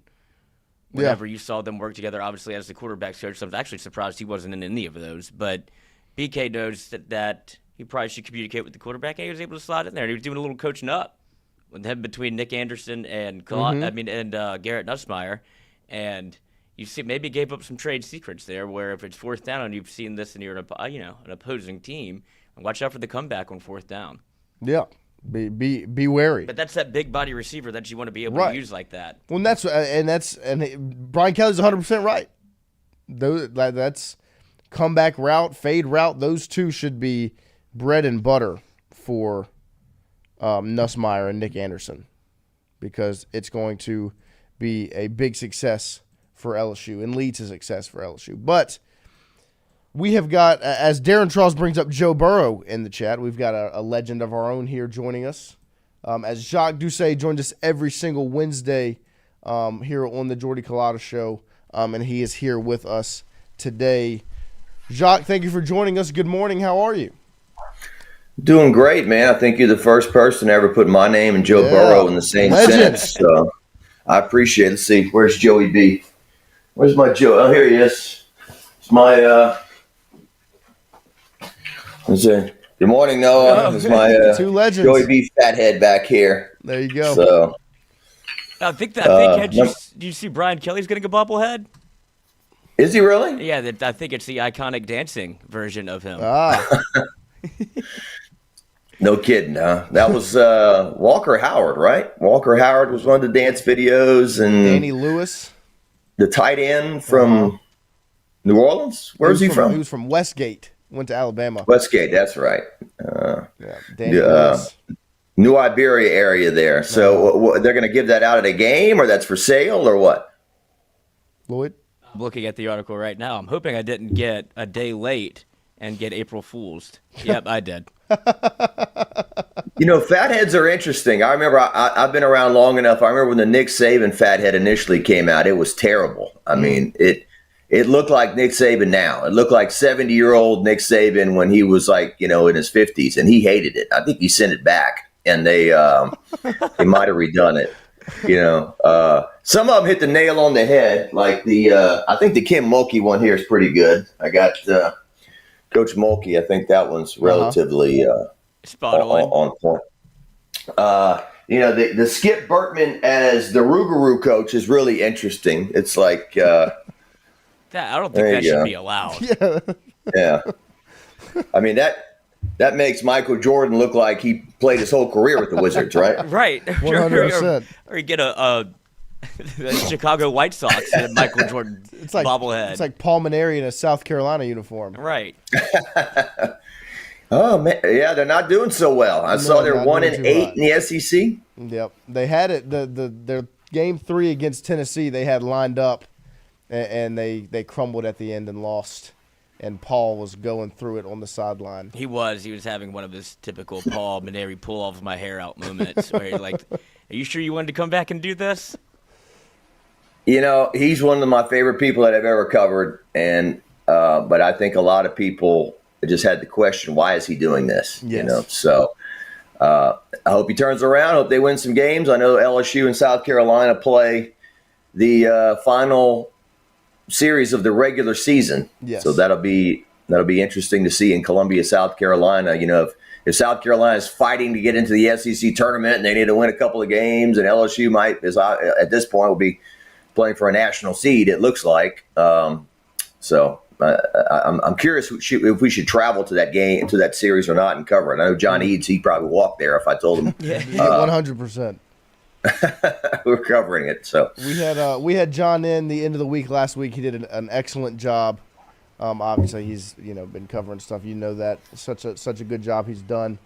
Speaking of a great job, you did an excellent job in Spokane with your coverage of LSU women's basketball. Let's go back to the game itself against UCLA. A tough loss, wasn't a pretty game really from start to finish for LSU. What were your takeaways from that matchup for the Tigers? I appreciate it. The old man got back in the game and went one-man band the thing 2,300 miles away. So Spokane was a really nice city. I enjoyed it. They have a nice river that goes through the heart of the city, a lot of restaurants on the river, a lot of people walking on some pedestrian bridges, a lot more scenic, a lot nicer than Albany, New York was a year ago. Tell you that. But, just a frustrating game for LSU against UCLA. I think the tone was set immediately. I think Bet swatted LSU's first two shots. LSU just shots off the rim, shots in and out, shots off the back of the rim. They missed 14 of their first 16 shots, and somehow they still led at the end of the first quarter. I think Kim Mulkey is right. I think the second quarter kind of really did LSU in when Betts was on the bench, and LSU not only could they not separate the score, they fell behind at halftime. LSU made a couple of charges at them, but every time LSU cut the lead to 5 points, 4 or 3, I think they cut it to 3 was the smallest. And UCLA would always hit a three-pointer or hit some shot. They'd come back. I think it takes one to know one. I think the UCLA coach is a nervous wreck watching her. I think she was extremely, the UCLA built this game up so much about revenge and how much we learned from last year and losing to LSU. And we're happy we're playing them again and this and that. I think it would have been pretty devastating to them if they did not win this one, but they did. And, Corey Close is a talented coach and got them into the Final Four. I think this is their first Final Four trip ever as a program. But, man, watching her on the sideline, she's up and down and perpetual motion. So it was, 2 Elite Eight runs. That is tremendous. When you win the whole thing, as we know, you get spoiled and you want that feeling again. You want to go back. It would have been nice to go to Tampa and go to the Final Four. A lot of talk over there about regional sites and whatnot. It was funny. I stopped Gino Auriemma walking one day, and I had a quick conversation with him. I said, Coach, I heard that you were, talking about these regional sites and, 6 teams from the East have to come all the way up here to Spokane, Washington. I said, I'm old enough to be around when you played LSU in Fresno, California back in 2007 to go to the Final Four. That's when LSU's Bob Starkey had to take over the team for Pokey Chapman. And they played this game, LSU and UConn, in front of about 300 fans. And I was like, the more things change, the more they stay the same. And he laughed about that. That was the the press conference before the game where Bob Starkey was like, I got to go up against Gino Auriemma. He's got all these national championships. He's Gino Auriemma. He's better looking than me. He's better dressed than me. And then Auriemma got up for his press conference, and I repeated all that to him. I said, Bob Starkey says you're Gino Auriemma. You're better looking. You're better dressed. And he just said, yep, true. That's all true. And he goes, but he's got Sylvia Fowles. And that was the night Sylvia Fowles went off and really tore through UConn, and LSU went to the Final Four. But, a lot of, for the 4th straight year, as great as this run has been, and winning a national championship, you could say eclipses everything. Still, LSU went to 5 straight Final Fours from 2004 to 2008. They didn't win a single game at the Final Four, but they made 5 straight. I guess it'd be kind of like, I don't know, the Buffalo Bills winning the Super Bowl all of a sudden, but not going to the AFC Championship game or something. But anyway, it was they beat NC State. After they beat NC State, I was talking to Kramer, and he was like, I've been to 25 years of these. I did not think we were going to win this game the way it was going. And it kind of turned there at the end. So maybe you won one you shouldn't have, and you lost one you maybe could have won, although I think UCLA was the better team. I think that LSU did a very good job on Lauren Betts for the most part. And then, you're in the locker room after the game, and the last thing on my mind is that Samaya Smith's going to be in the transfer portal the next day. But she is, and that's the current state of collegiate athletics. I typed up a couple things about that on my Facebook page and put it out there, just the way I feel about the current state of collegiate athletics and the way things are going. I think that college athletes should be treated well. I think that they should be compensated, and we're way behind on that. But I think to as a whole, NIL and transfer portal have hurt the aspect of team. They have certainly destroyed the concept of loyalty, and it's just Samaya Smith. If you put the reasons why she should stay and why she should leave, in my opinion, the reasons why she should stay just totally avalanche the reasons to go. Right. And sometimes, it's not the student athlete, perhaps it's the family driving the, hey, let's get in the portal. Hey, let's see how much money we can get. And love Samaya, enjoy covering her, sweet person. But at the end of the day, you average about 6.6 rebounds. And if somebody thinks she's going to get $300,000 a year, no offense, but it's still women's basketball. I mean, wasn't that what Will Campbell was getting at LSU, like $300,000 to be a left tackle? Right. So if she can get it, great. But I don't know. And I don't know, they always say, well, she can always come back. Well, I don't know how Kim Mulkey and the staff feel about taking a player back who's in the portal. I don't think it's happened yet, unless I've missed something. But that's a long-winded answer.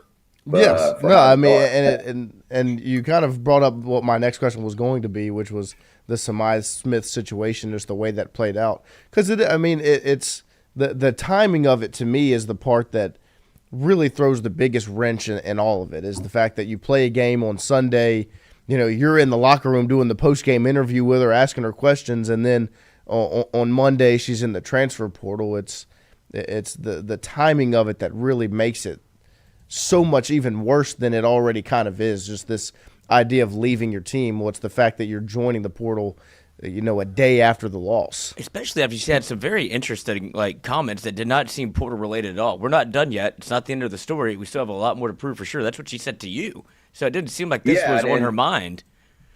And I'm not trying to set her up for a gotcha moment. I mean, I was just trying to fill sportscast for the next several days, and that's okay. Let's take a look next year. I ask every player the same question. How do you feel about this team moving forward in the future and all that? And was not thinking.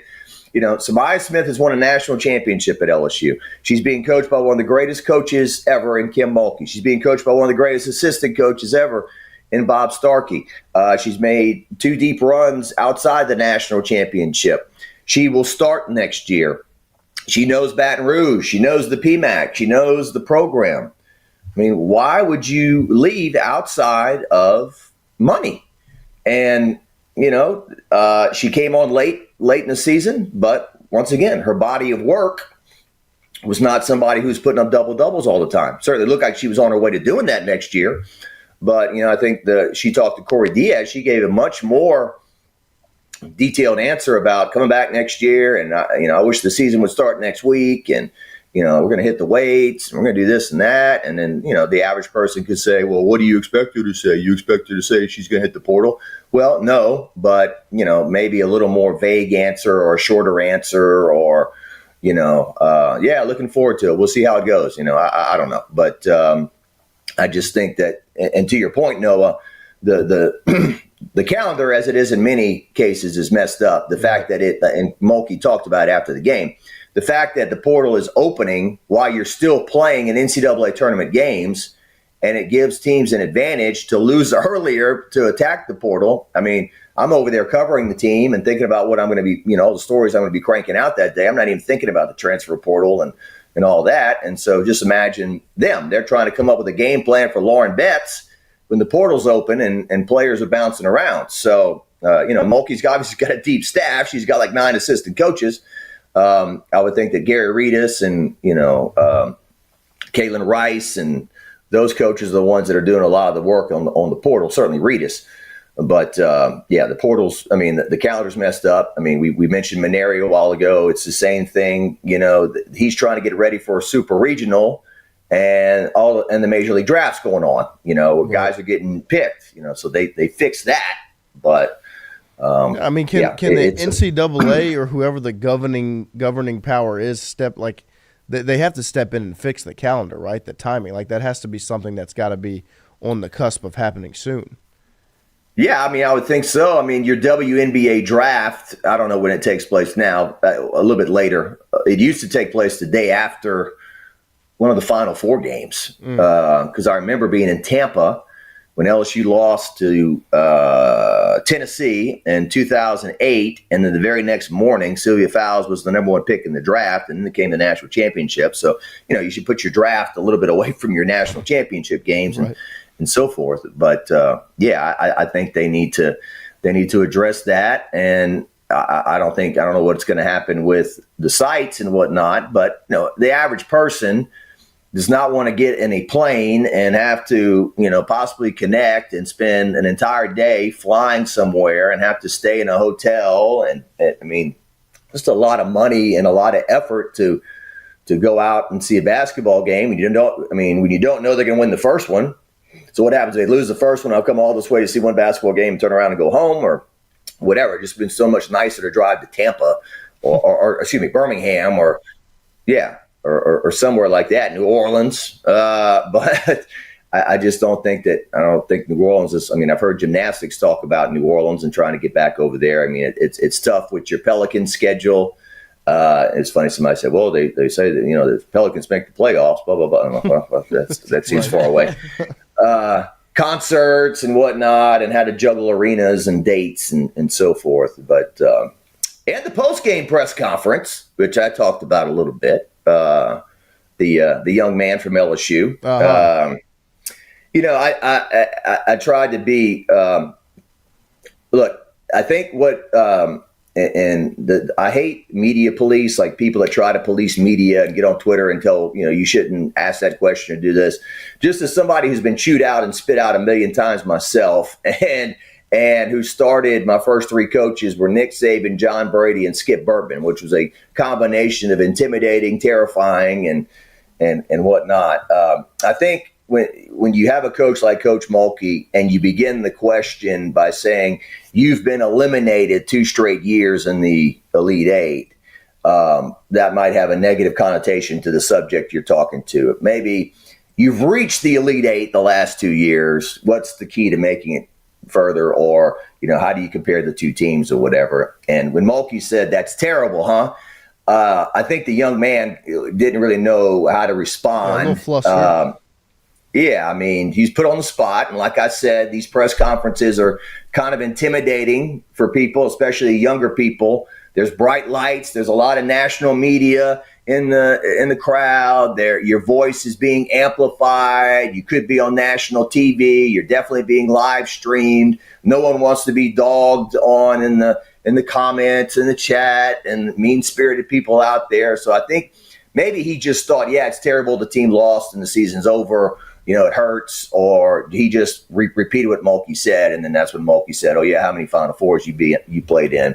And then she gave him a wink at the end. It was a little thing, but certainly what I'll get up on Monday, and it's all over the national talk shows and Stephen A. and whatnot. And to an extent, I don't blame them, because Kim Mulkey moves the needle like no one I've ever covered in Baton Rouge. I mean, no matter.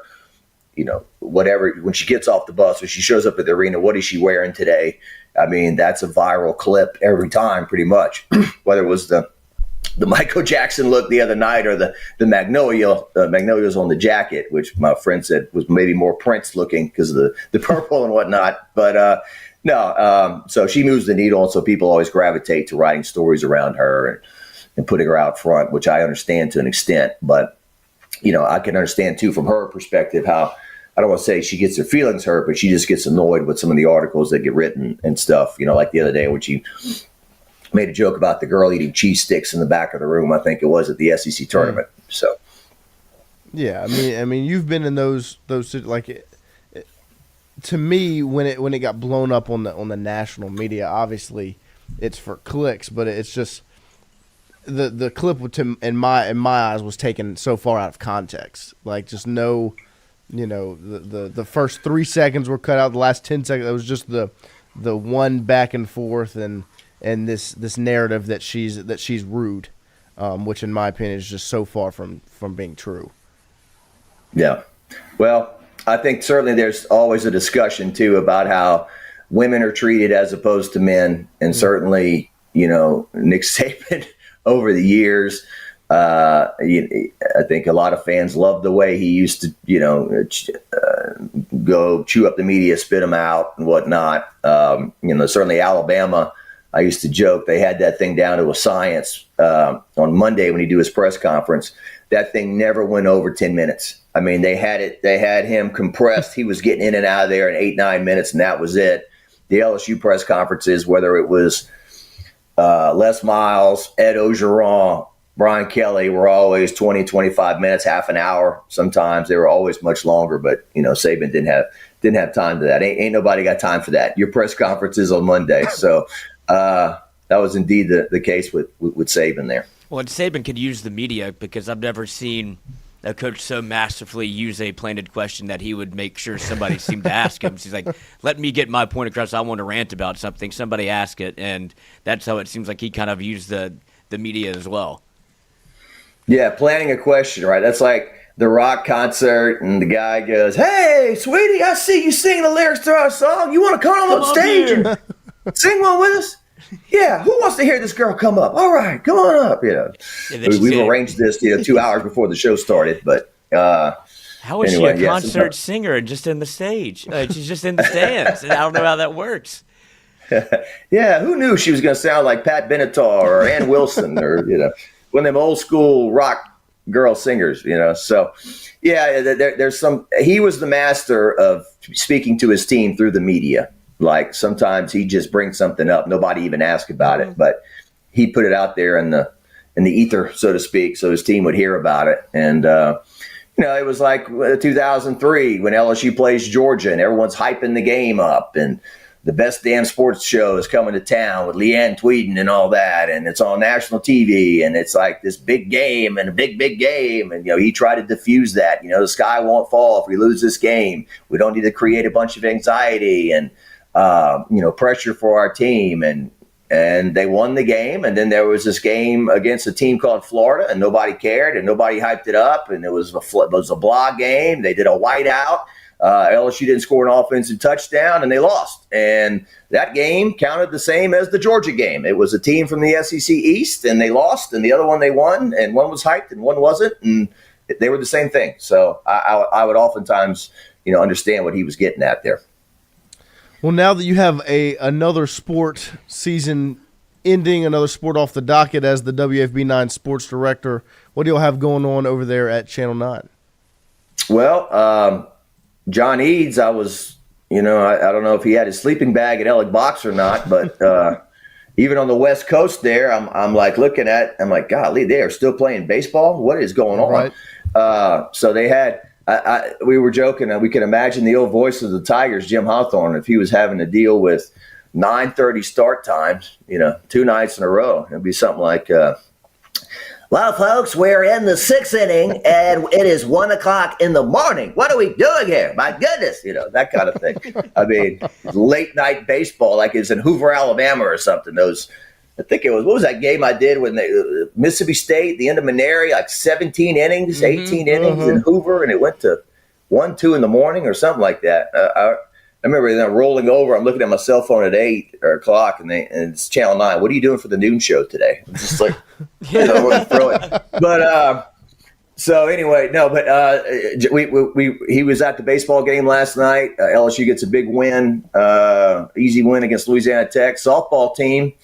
I know they had a disappointing, doubleheader against South Carolina Sunday, but once again shows the power of this offense. I think last week they fell behind to the Raging Cajuns on the road 4-0.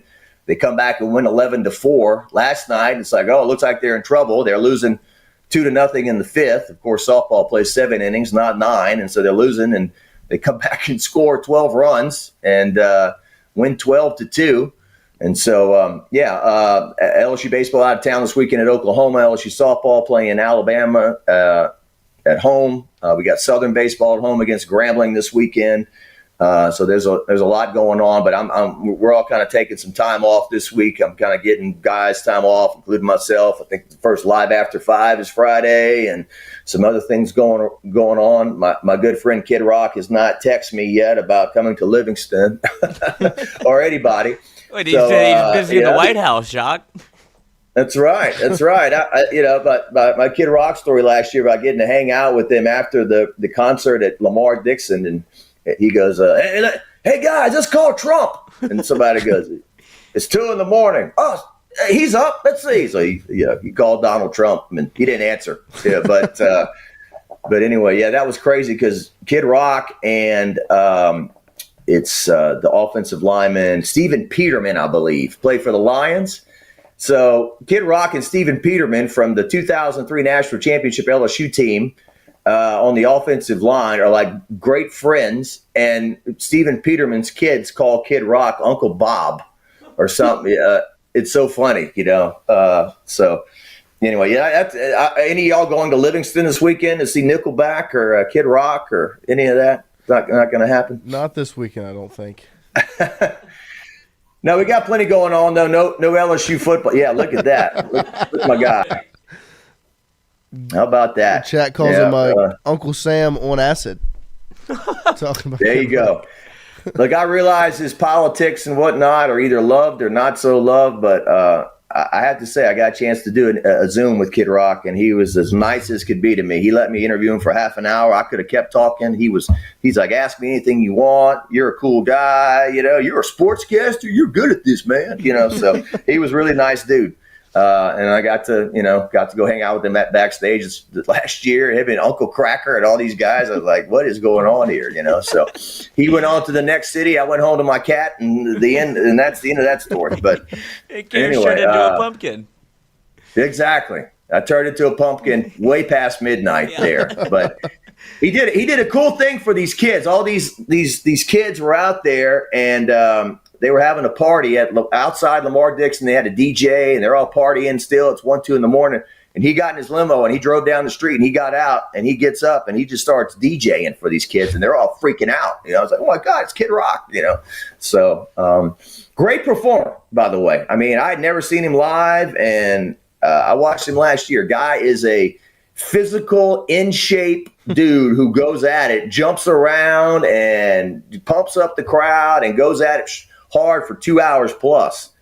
And there's some profanity. There's a lot of profanity in there, but it's funny, the people of Kid Rock, they don't seem to mind if their kids are repeating that stuff or whatever. But he's a great performer. I will say that, and he was very nice to me, and I appreciate that. Well, we appreciate you, Jacques, for coming and hanging out with us once again this morning.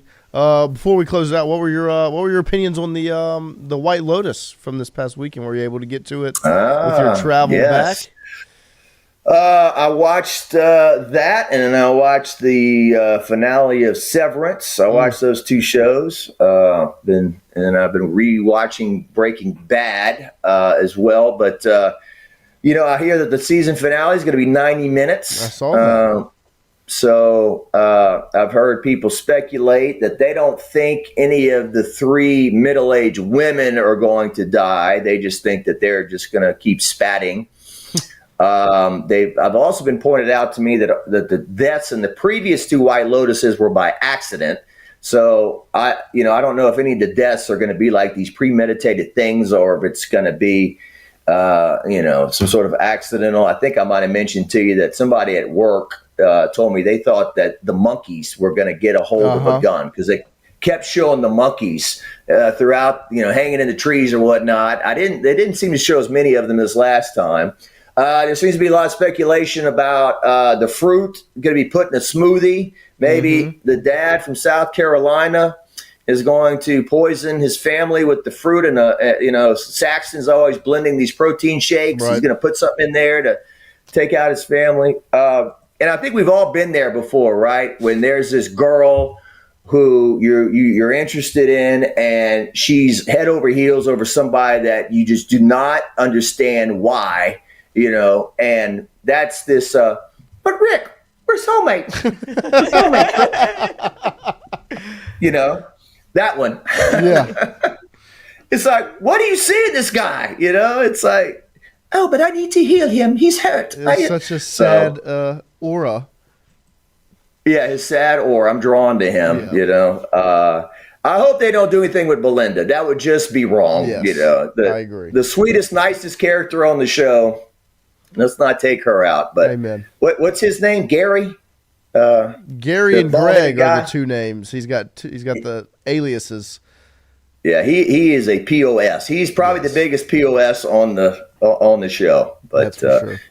Anyway, yeah. I'm looking forward to it. It's kind of like the old days of Sopranos. Sunday night, the season finale. You know, watch parties and whatnot. So it'll be interesting to see. Look forward to it. They're bringing back appointment television. It feels like it does feel like a little bit of a movement here to where you know, in the world of when you can watch all 8 in a row in the same day. Now it feels like you have to kind of make appointment television, which feels to me like it makes it more of a spectacle. That's where you get all of these fan theories and people talking about it because nobody knows what happens next. Right.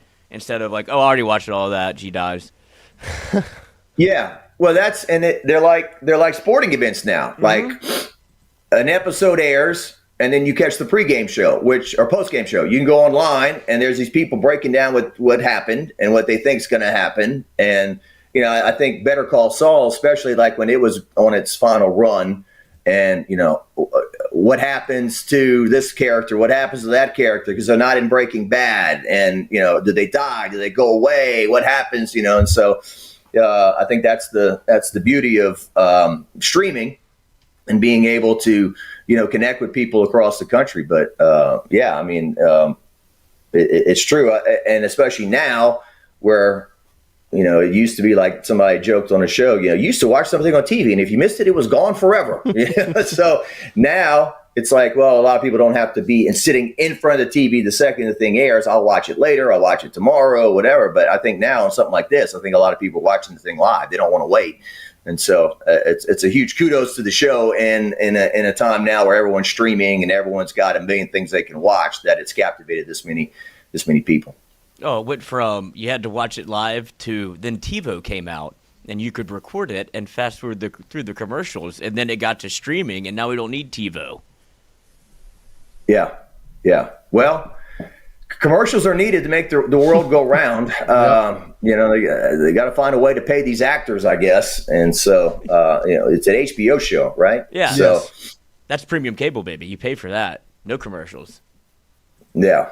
HBO makes good stuff. No doubt about it. Apple TV coming on with some strong stuff as well. Yep, that's for sure. Well, we appreciate your time this morning, and we will we'll talk soon. Piper. All right. What was that? Piper. You are a great dad. You've done everything for this family. There it is. It's like, is she playing dumb, or does she really know or does she not? You know, her head in the clouds. I guess her head's in the clouds. I guess where does she think they are? She said what? She said Thailand, Taiwan, and China. Piper, you're not going to live here in Taiwan with the monks. You're not going to be a Buddhist, Piper. No. Take your lorazepam and we'll think about it later.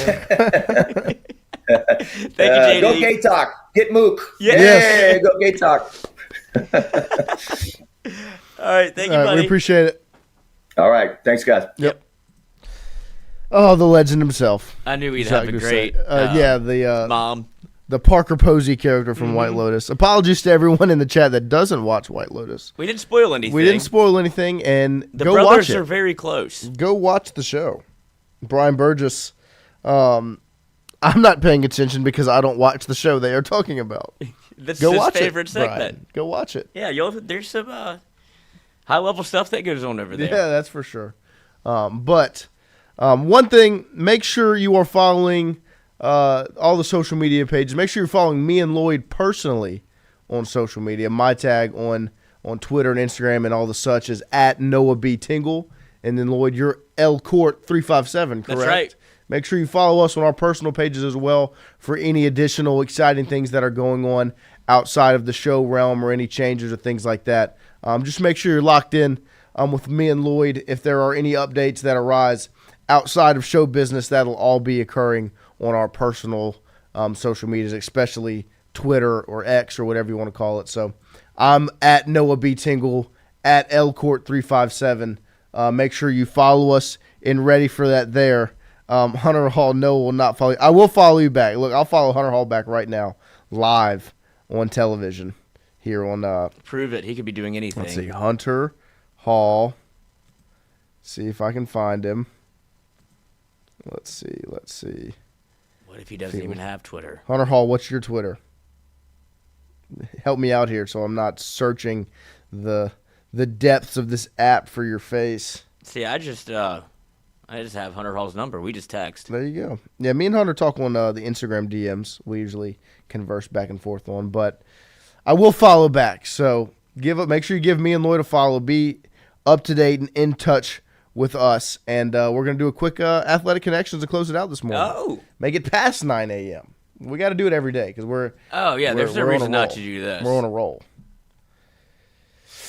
Wait, hold on. There it is. I was looking up the Livingston. The concert? Yeah, it is. You will see. You can see Kid Rock if you'd like. Bow with the bow to bang bang diggy. My name Kid is Rock. Kid. Livingston Parish. LP. LP, baby. LP. They're going to love him. Yeah. Special parish, that is. I tell you what. Mm-hmm.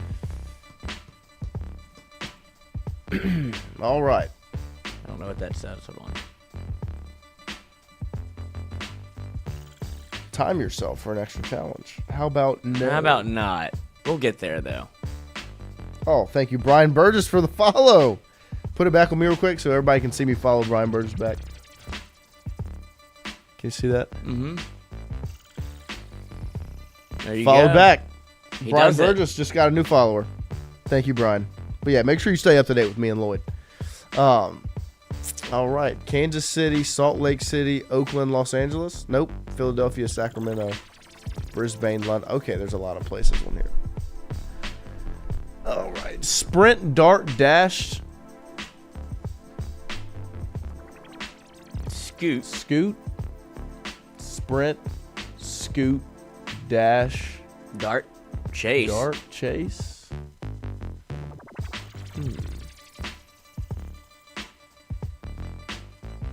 Maybe scoot, dash, chase, sprint. Maybe dart is not. What is Brisbane? I think that's a place. Milan. I just don't know what the other one would be. Jefferson? I'm wondering if... Ooh, wait. Jefferson, Chase. Justin Jefferson, Jamar Chase. No, I wish. Yeah, it'd be awesome. Austin Thomas. Michael Thomas. Jackson Dart. There we go. Where were the Olympics? Salt Lake City, London, Los Angeles. Well, Oakland, Sacramento, and Los Angeles are all in California. And then LA. There's got to be one. Is there one more California city? Is Jefferson in Los Angeles? I don't know. Or wait. Jefferson, Thomas. Presidents? Yeah, but why would there be yeah. Can't be presidents on the athletics. Oh, this one. is the athletic connection. Yeah. Glad we didn't time ourselves on this one. We haven't made a guess yet. I don't know. I guess the sprint, scoot, dash, chase is the only one in my brain that I can really make a connection of right now. Sprint, dash, chase, and scoot. Not dart. Or maybe instead of chase, it's just dart and scoot. Let's just try that one. Here we go. There we go. Run fast. So then that would Thomas Jefferson. Why do I want to do what?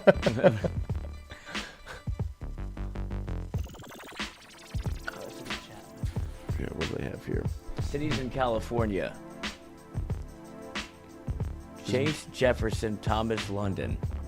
Okay. What is it? Chase? Brisbane, Salt Lake City, LA, Milan, Burgess says.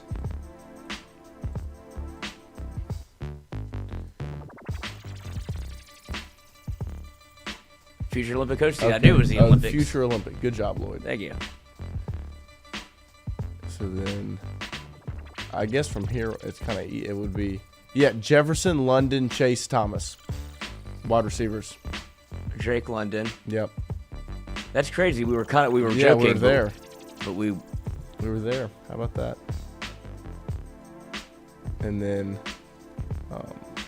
easy from there. What is this for? These are wow, the Athletics have called home. There we I didn't go. know that. There we go. Great way to close it out. A little slow. Yep. We appreciate you guys this morning. Make sure you follow me and Lloyd on social media. Be up to date on anything, any changes, all the updates. We'll have you ready there. We'll be back tomorrow morning from 7 to 9.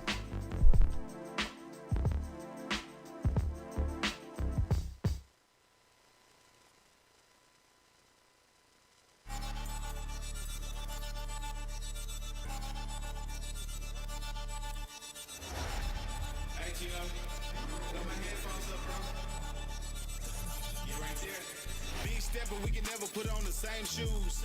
I've been